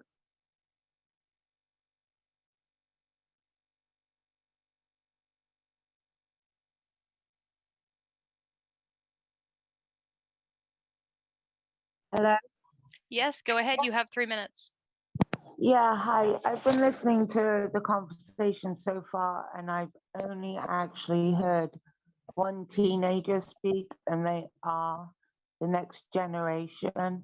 And he was very positive about SpaceX and its exploration and its direction towards moving towards.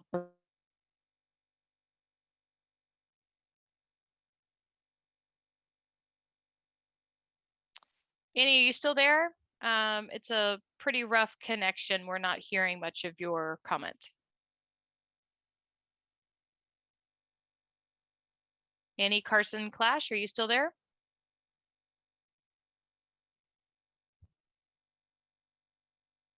Okay, I'm gonna put you on mute and come back if we can get a better connection.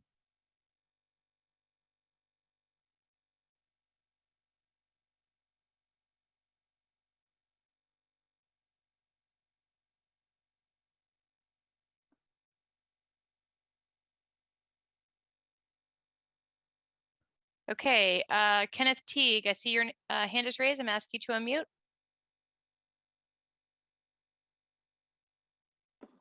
Can you hear me? Yes, go ahead. You have 3 minutes. Okay, my name is Kenneth Teague, retired coastal ecological scientist, 40 years experience in Texas and Louisiana in coastal environment protection and restoration. I'm a certified professional wetland scientist and a certified senior ecologist. I'm knowledgeable and concerned coastal scientist and citizen of the U.S. and the state of Texas and a 5th generation native Texan. I have no conflict of interest. I am not employed by SpaceX, its contractors, or any of its competitors. I am a U.S. citizen. FAA should specifically identify comments made by SpaceX employees or its contractors.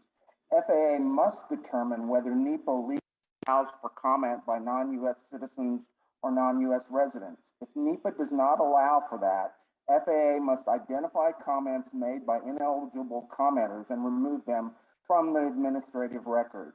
The original agency approvals that allowed SpaceX to destroy Boca Chica were made incorrectly based on intentional withholding the scope of planned activities. SpaceX and FAA selected what may be the worst possible environmental location for the facilities it constructed and for the proposed expansion of these facilities. Boca Chica is not Cape Canaveral. Cape Canaveral does not have ocelot or jaguarundi. The endangered ocelot and jaguarundi are iconic and endangered cat species that are unique to this area and are already almost certainly seriously impacted by SpaceX. They are not doing well. They do not appreciate all this support for their destruction. SpaceX and FAA did not conduct an acceptable alternatives analysis in 2014, nor have they done so for the draft PEA. Acceptable alternative locations with far less environmental impacts clearly exist. The 2014 EIS underestimated the environmental impacts of SpaceX activities at Boca Chica. Are they being honest about their future plans? At a minimum, the existing and proposed projects significantly affect threatened and endangered species and their habitats, aquatic habitats, legally protected public use of the beach, a major wildlife refuge, and 2 state parks, and whatever is left of the community of Boca Chica Village. 30 seconds. A hired police force which has abused this. SpaceX was inappropriately issued a Clean Water Act Section 404 permit by the U.S. Army Corps of Engineers. SpaceX did not comply with the 404B1 guidelines and isn't in compliance with it. The existing and proposed projects violate the Barriers Resources Act. This is not trivial. That's 3 minutes. Thank you for your comments. Chris, I see your hand is raised. I'm going to ask you to unmute.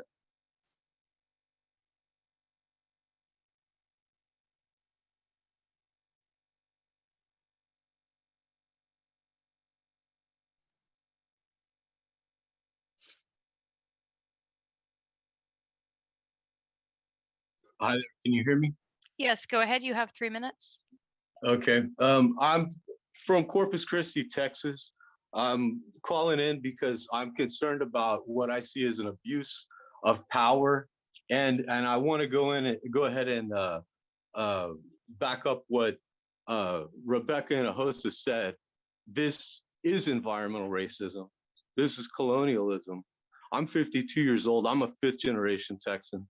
I live in Corpus Christi, Texas. I know Becca and Ahosa because she brought water to my community when a refinery poisoned our water and we couldn't drink out of it. That's because the TCEQ and the EPA and my city, Corpus Christi, were not taking care of the business that their job is, and that is to keep the city and the water safe. Now the FFA has a job now, and allowing this company, and this is a company, this is not part of, you know, rah USA. Nah, this is a private entity, and it's undemocratic. And that's another point I want to make. This is an undemocratic entity, and it's operating outside of the constraints of democracy that we had agreed upon, and it's operating outside of the agreements that it made with the FFA already. So it needs a full environmental assessment, okay? And why this is a weapon system. You're testing a weapon system. You talk about all this, your cult members. This is a weapon system. It's going to hurt people. It's going to murder people. We built our space station out of cooperation, international cooperation. We were moving towards that, and now we've seen this horrible slide of humanity, of our society. Now, we do not need to give up any of those birds or anything down there. The only reason they're here is money, and it's here because they're here because it's cheaper. They can go to other facilities and test their rockets. They want to, of course, who doesn't want to go sit a little tiny house out on the beach and have their own little fiefdom? But that's not the way that democracy works.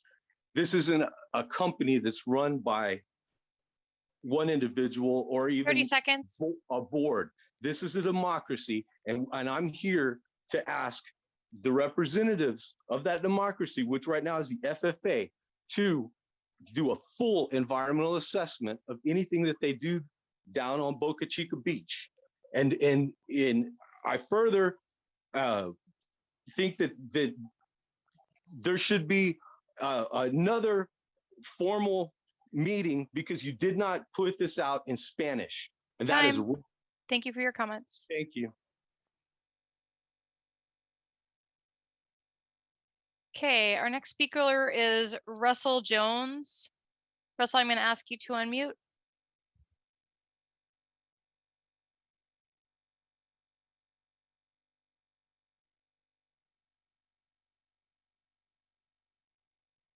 Russell Jones. Oh, can you hear me? Yes, go ahead. You have 3 minutes. I'd like to address the guy who said when it gets to 40 launches a day, that'd be a big problem. By then, the launches should be occurring way offshore. That's the plan. Mostly we've heard not in my backyard, and I sympathize with everybody who's going through changes. But I think the scope of this project, I'm going to go through some of the points that have been made. It's clear that it's going to be great for the economy, because it always has when that kind of an industry moves in. When he bought out the little village in Boca Chica, my understanding is SpaceX paid 3 times market value. So there seem like good neighbors whenever reliable reports come out. I want to mention Elon gave $100 million to an X Prize to do the one thing that could save us the quickest, getting the carbon out of the air. He gave $100 million, biggest one ever.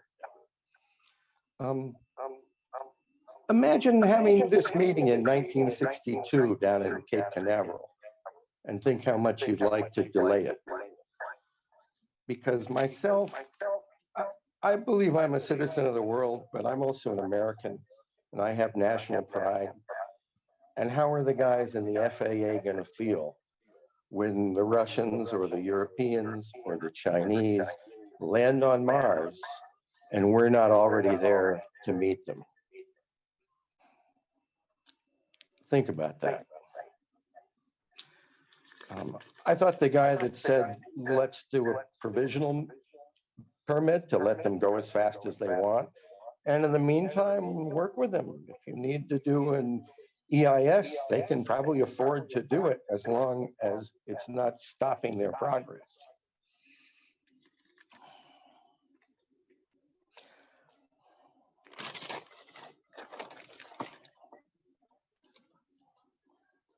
I like the guy who said Boca Chica is going to be famous forever. I thought that hit a nice emotional chord. 30 seconds. I'd like to mention Elon doesn't have $1 billion. He's got enough stock so that he can keep a big influence in the companies. If he never sells any of it, he lives off of getting loans against the billions of stock that he never sells. That's it. Thank you very much. Thank you for your comments.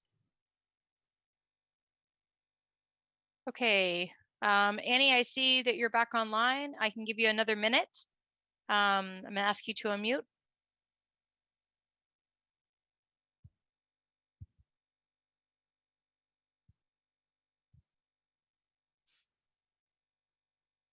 Annie Carson Clash, can you hear me?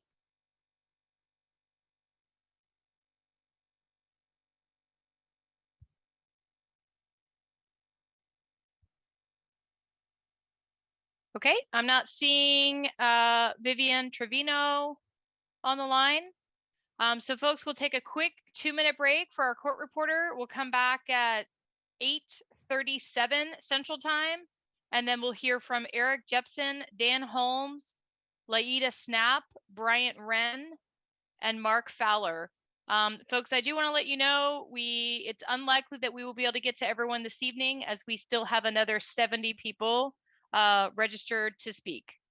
We'll see you guys back in about 2 minutes to hear some more oral comments. Thank you.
Okay, folks, welcome back. Can our court reporter and translator please let me know that they are ready?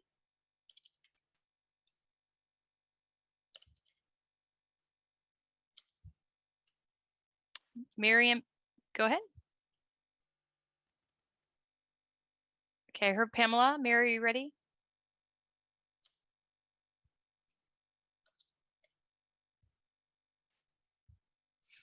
I'm back. Okay, great. Thanks so much. Okay, folks, our next speakers are Eric Jepson, Dan Holmes, Laida Snap, Brian Wren, and Mark Fowler. Dan, I see your hand is raised. I'm gonna ask you to unmute.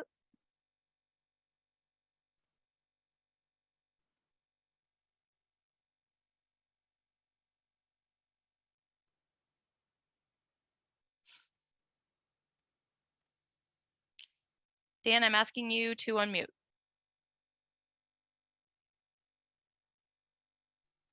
Okay, how's my audio? There you go. I can hear you. You have 3 minutes. Thank you for having me. My name is Dan Holmes, that's Holmes. I'm speaking today from Nome, Alaska. I'm speaking very strongly in favor of approval of SpaceX's continued testing of the Starship and Super Heavy spacecraft. Elon's special type of genius only happens once in a generation. He's like a Nikola Tesla, Albert Einstein, Henry Ford, Thomas Edison, and Steve Jobs all rolled into one. He's a thoroughbred champion who should not be hobbled. Give him a little reins, but let him run. As stated by previous speakers, the environment of Cape Canaveral has adjusted to the busy launch facility, just as the environment of the south coast of Texas will adjust to SpaceX's vital development. Also, Vandenberg Air Force Base has a very strong environment, even though there is a national security launch facility there, which SpaceX uses. My father actually, incidentally, used to work there in the 70s for Boeing Company, national security contract. He was a guidance systems on ICBMs. If he were alive today, he'd be very much in approval of this, as I am. The outspoken opponents of SpaceX in Cameron County are rightfully expressing their displeasure of the annoyance of having such a game-changing operation in their backyard. But to make an omelet, we must first break eggs, right? And SpaceX has been very generous and caring in its development to include the citizens in their success. Boca Chica has unwittingly become the local point of the evolution of mankind becoming multiplanetary. There is no better suited location in the United States for such an ambitious project. The fact that Boca Chica is facing the East Coast and as far south in the United States as it is, it's an ideal location for using the spin of the Earth to assist launches while endangering fewer lives in the process of launching over water. You at the FAA are acutely aware of these facts. The current world coronavirus infection 30 emphasizes the seconds. speed necessary for planting a seed of humanity elsewhere in this vast universe. The dinosaurs lasted over 100 million years. We've only been here for a short time by comparison, humanity. Look at all that Elon Musk companies have done for the environment and think of how he is helping humanity. So naturally, he's become wealthy in the process. He uses that money as a tool, not as That's a way 3 of keeping. minutes. Thank you for your Time comments. is of the essence.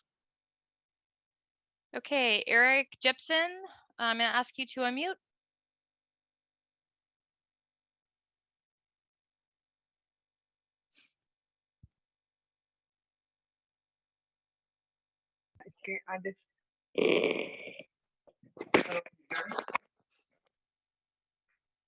Eric, are you there? Hello, can you hear me? Yes, go ahead. You have 3 minutes. Thank you very much. And thanks for the opportunity to speak to this. I am very much in favor of the FAA approving a SpaceX request. I am a lifelong space technology follower. As the gentleman before me said, that was my father. And I wish that he was here today to also speak in favor of SpaceX and their project. I am, in fact, Eric, we're getting a lot of background. You might need to mute your local speakers or take us off of speakerphone. Sorry, is that better? No, we're getting a lot of background and echoing. Okay, sorry, it is better. No, unfortunately not. Is that better now? It's a little bit better. I apologize. Thank you. Once again, I am a new background. I lived in Brownsville many years. I'm not aware. I can't hear. Yeah, Eric, I apologize. We cannot hear you. There's too much background noise and an echo. You may want to hang up and try calling back in. I am trying now this other microphone. Is that any better? Yes, that is much better. Go ahead. So sorry. Thank you. Again, not a lifelong member of the area or resident of the area. However, I have lived in Brownsville many years and in the Rio Grande Valley for over 40 years of my life.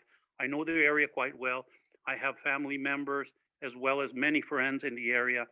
I am completely and wholly in favor of SpaceX being granted whatever permits are necessary for it to carry out its activities. As a resident and a lover of this area and the beaches, and also of its nature, I cannot understand how one can be opposed to the company that is the original company pushing the electric car to make our air cleaner and better and more, and to be more efficient ourselves in our transportation. Also, SpaceX itself is certainly the cleanest and most reusable vehicle that has ever been produced. I don't understand how you can be against better, cleaner, and less expensive and more environmentally friendly. No, it's not perfect.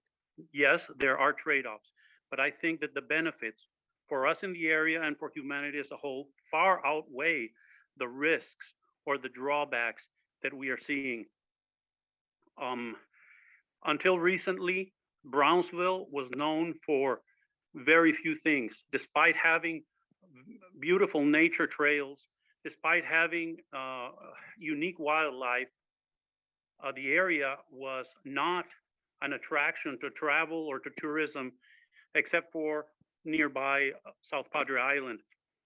Now I hear 30 children, seconds. schools speaking with hope in their eyes that there are interesting and exciting things happening. And this is thanks to SpaceX. I think there is nothing but good that will come to the area from this. The economy will improve, and there is finally hope for the future in this area, which was not expected by the residents, of which I am one. Thanks very much for the opportunity, FAA. Please, please grant SpaceX the opportunity. Thank you for your comments. That's 3 minutes. Mark, I see your hand is raised. I'm going to ask you to unmute. Hello, my name is Mark Fowler. Can you hear me? Yes, go ahead. You have 3 minutes. Okay, my name is Mark Fowler, and I actually build public-private partnerships regarding conservation that include not only the government, for-profit, nonprofit, and local stakeholders. And I've been listening into this this FAA discussion for the last two events, and I have to say I think one thing that we are not seeing is that this is a huge opportunity for the area and for the ecosystem. I've been researching the biological assessment that the FAA put out with SpaceX, and I've also been researching the work they have already done in the region, which also includes, saving thousands of sea turtles.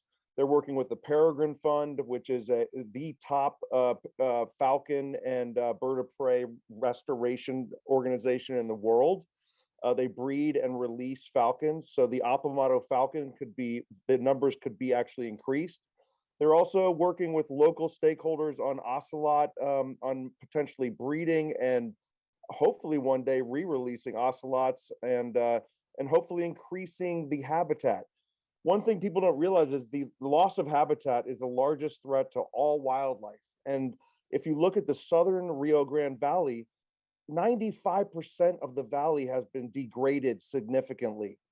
And there's an opportunity here, instead of making one of the richest and largest corporations and individuals on the planet into an enemy, and to making him into someone that has potential, they think has bad intentions. The reality is this organization is working very hard to save the wildlife and also to bring a whole evolution of the economy.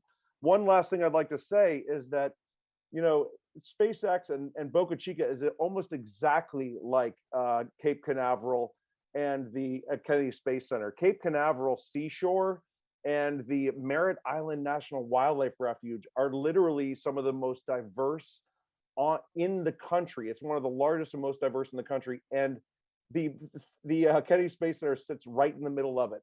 So, that's since the 70s. We actually know what will happen. We have sea turtles, peregrine falcons, bald eagles, bobcats. 30 seconds. Even Florida panthers have been seen there.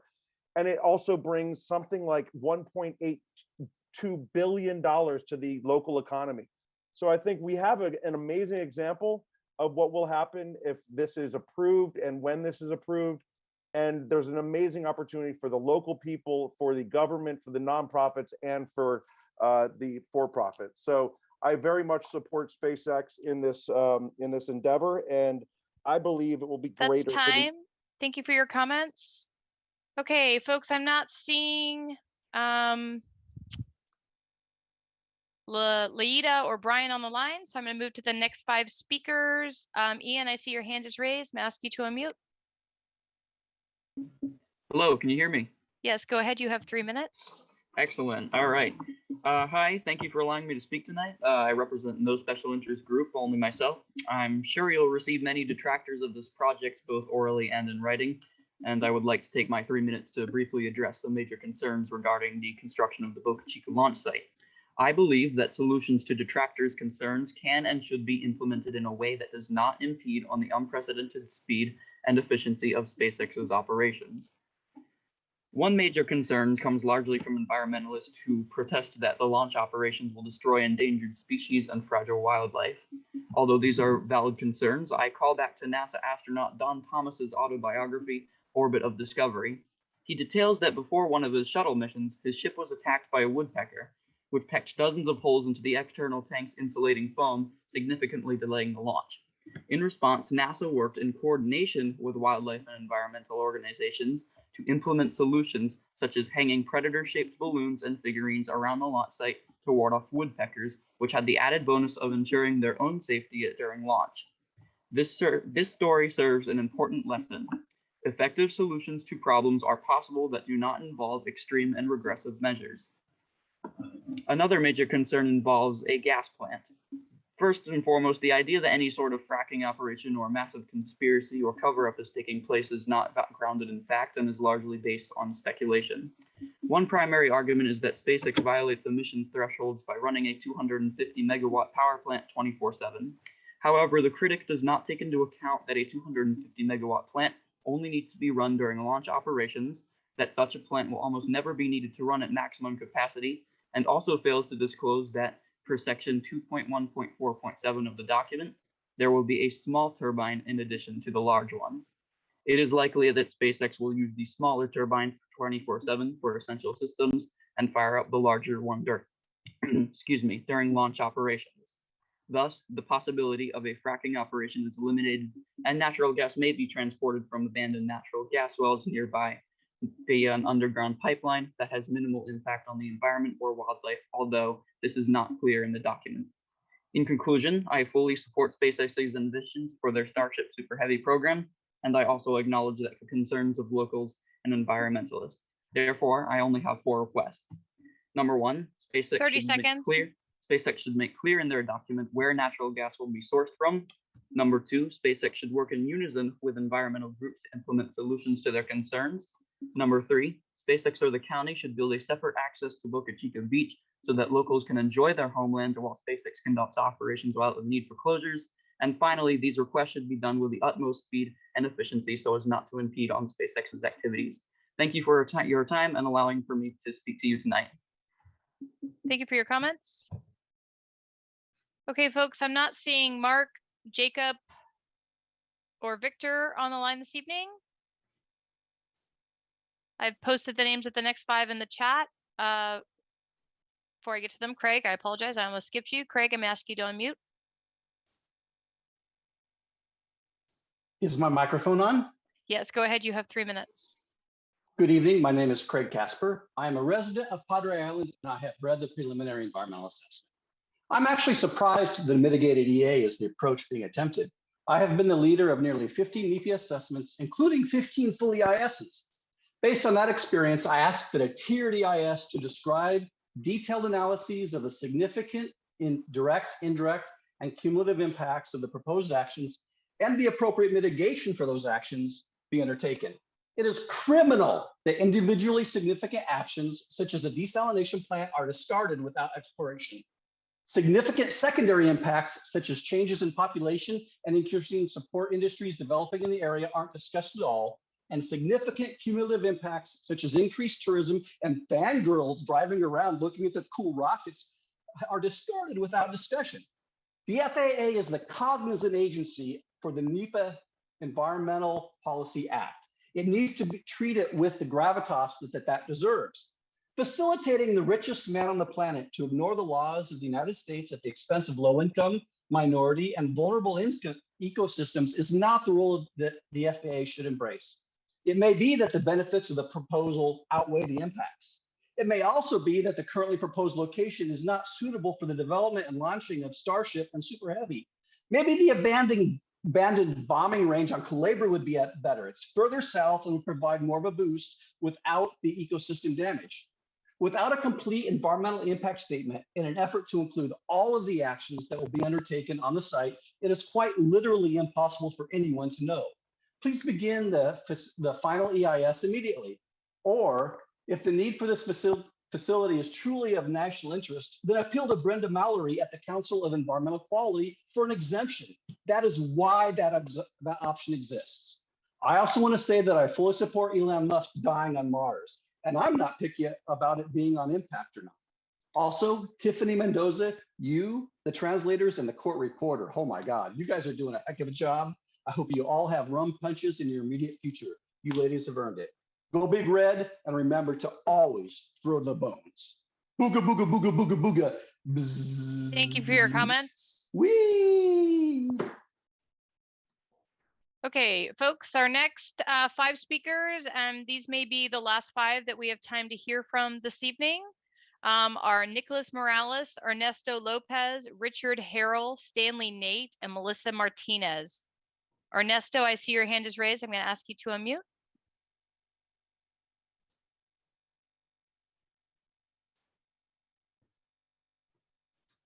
Can you hear me? Yes, go ahead. You have 3 minutes. Okay. We are a local family. Our company, Lopez Family Woodwork and Construction, we started with 3 team members building backyard fences in Brownsville. Then, because of a town hall meeting SpaceX had in Brownsville, we had the opportunity to work at SpaceX. In 1 year and a half, we went from 3 team members to over 50 team members, which all are local Brownsville residents. We also subcontract over 10 local companies to support us on different projects that we have at SpaceX. Brownsville is on the eyes of the world, and we can share our border culture to the world. Our downtown is growing with grants from SpaceX. Our students are getting more educational opportunities, trips to SpaceX facility. Brownsville overall is growing in many positive ways because of SpaceX, not just economically, tourism growth of housing, more different businesses are coming to Brownsville, providing more jobs to our residents, and overall inspiring new entrepreneurs. Firsthand, we have seen how SpaceX is committed to help our environment by supporting many beach cleanups. They also assist with the past freeze to help the sea turtles along with different companies, such as our company and other companies that work at SpaceX.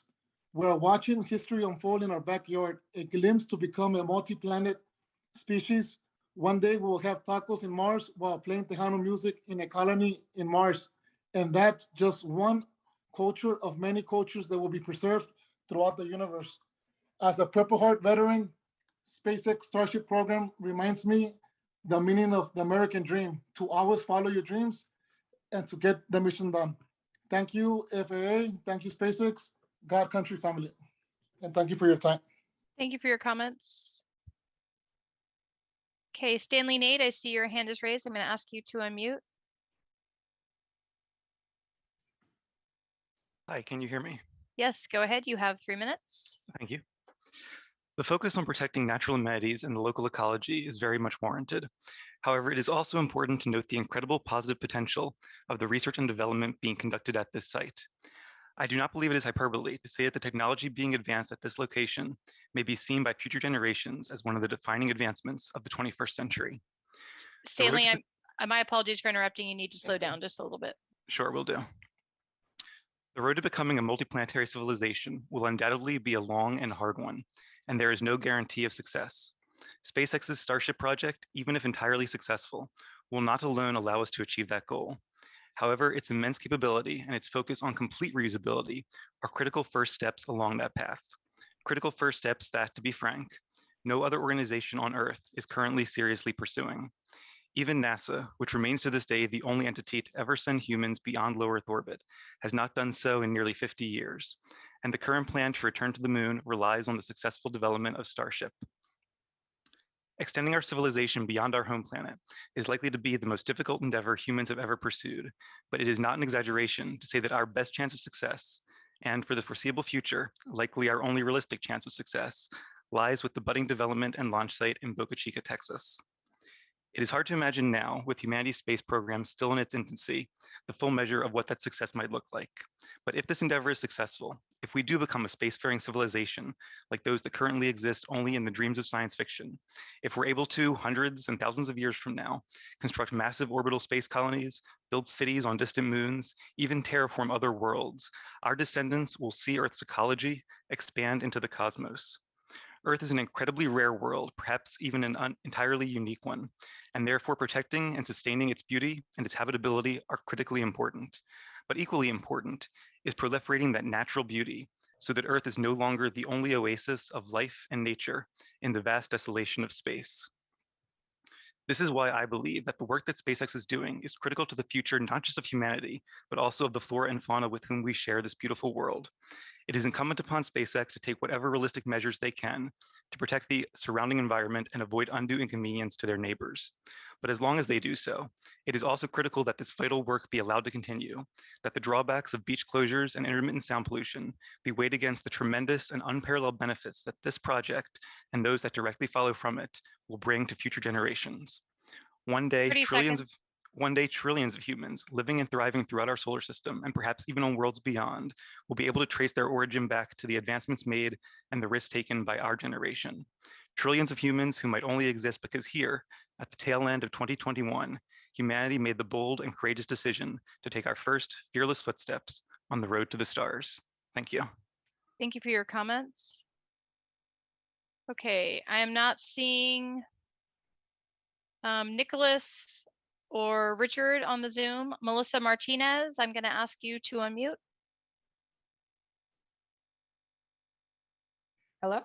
Yes, go ahead. You have 3 minutes. Okay. Hi, my name is Melissa Martinez, and I am a Texan. I was born and raised here in Texas, in Houston. So I want to talk about that for a moment. So living here in Houston, my city is all about, renovation and being the capital of, all these innovation ideas. And with that background of being a native Houstonian, and also with my entire family being from Brownsville and being raised in the Valley,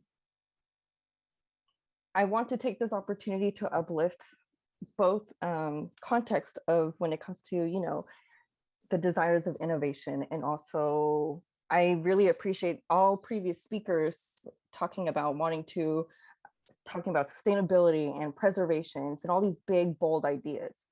Well, I believe that the biggest, boldest idea that's right now that we're discussing in terms of SpaceX is, quite frankly, listening to the communities that are being affected of this. And that's Brownsville residents and also Texans in general. And even though there is so much hopes and dreams when it comes to this ideation, but let me bring y'all down a little bit and say this is the reality. The reality is this will be historical in the making, but what's historical in the making is that this is the legacy of environmental racism continuing. This is the legacy of continuing ongoing colonization and ethnic cleansing in the Rio Grande Valley region. SpaceX, it's terrible to hear that, SpaceX has never consulted with the Corisan Comecrudo tribe of Texas and the original peoples here, such as also finding out that, there weren't available Spanish slides.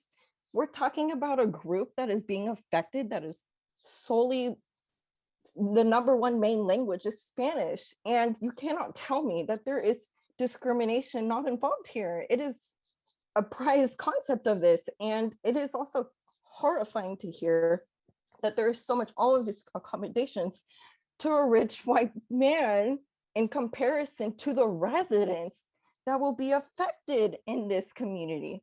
So with that said, it's 30 this seconds. is the now, this is the present. The present is the people are being exploited. Gentrification is continuing. So much colonization and white supremacy traits of this. This is not a lie. This is our reality, and reality, this is valid. There is truth into this. And I really hope that y'all take into considerations of not only the biodiversity that will be affected. This is talking about Black and Brown communities being affected, and this is That's not 3 okay. minutes. Thank you for your comments. you.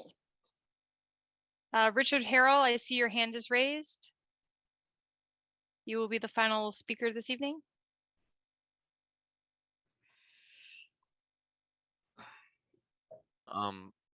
Hello. Yes, go ahead. You have 3 minutes. Thank you. My name is Richard Harrell. I will be representing the RE community today, and sorry. On the terms of environmental impact of what SpaceX is doing in Boca Chica, I don't believe in the end it will be the biggest problem. I believe what they're doing in the end will benefit all of mankind. You know, like I can't believe we get to see this kind of stuff in our lifetimes. Like they're building the biggest rocket ever made. It's amazing. But I think this contract should be given to SpaceX, but in the event that something catastrophic were to go wrong with the environment or the community, they should definitely be held accountable for it. Thank you for your time. Thank you for your comments.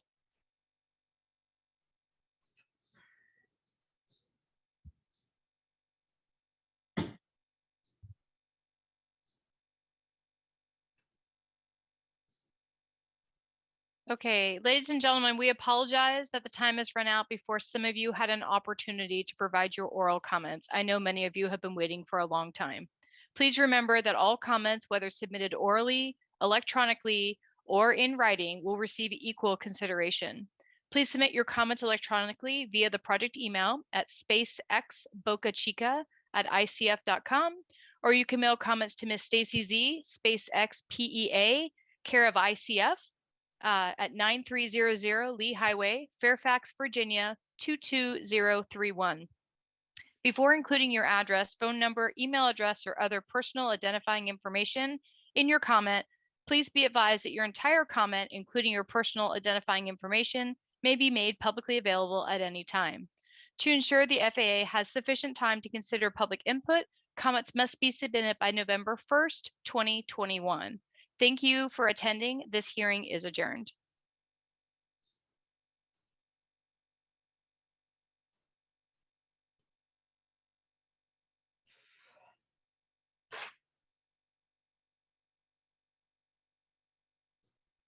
You too. Thank you. Thank you. Thank you.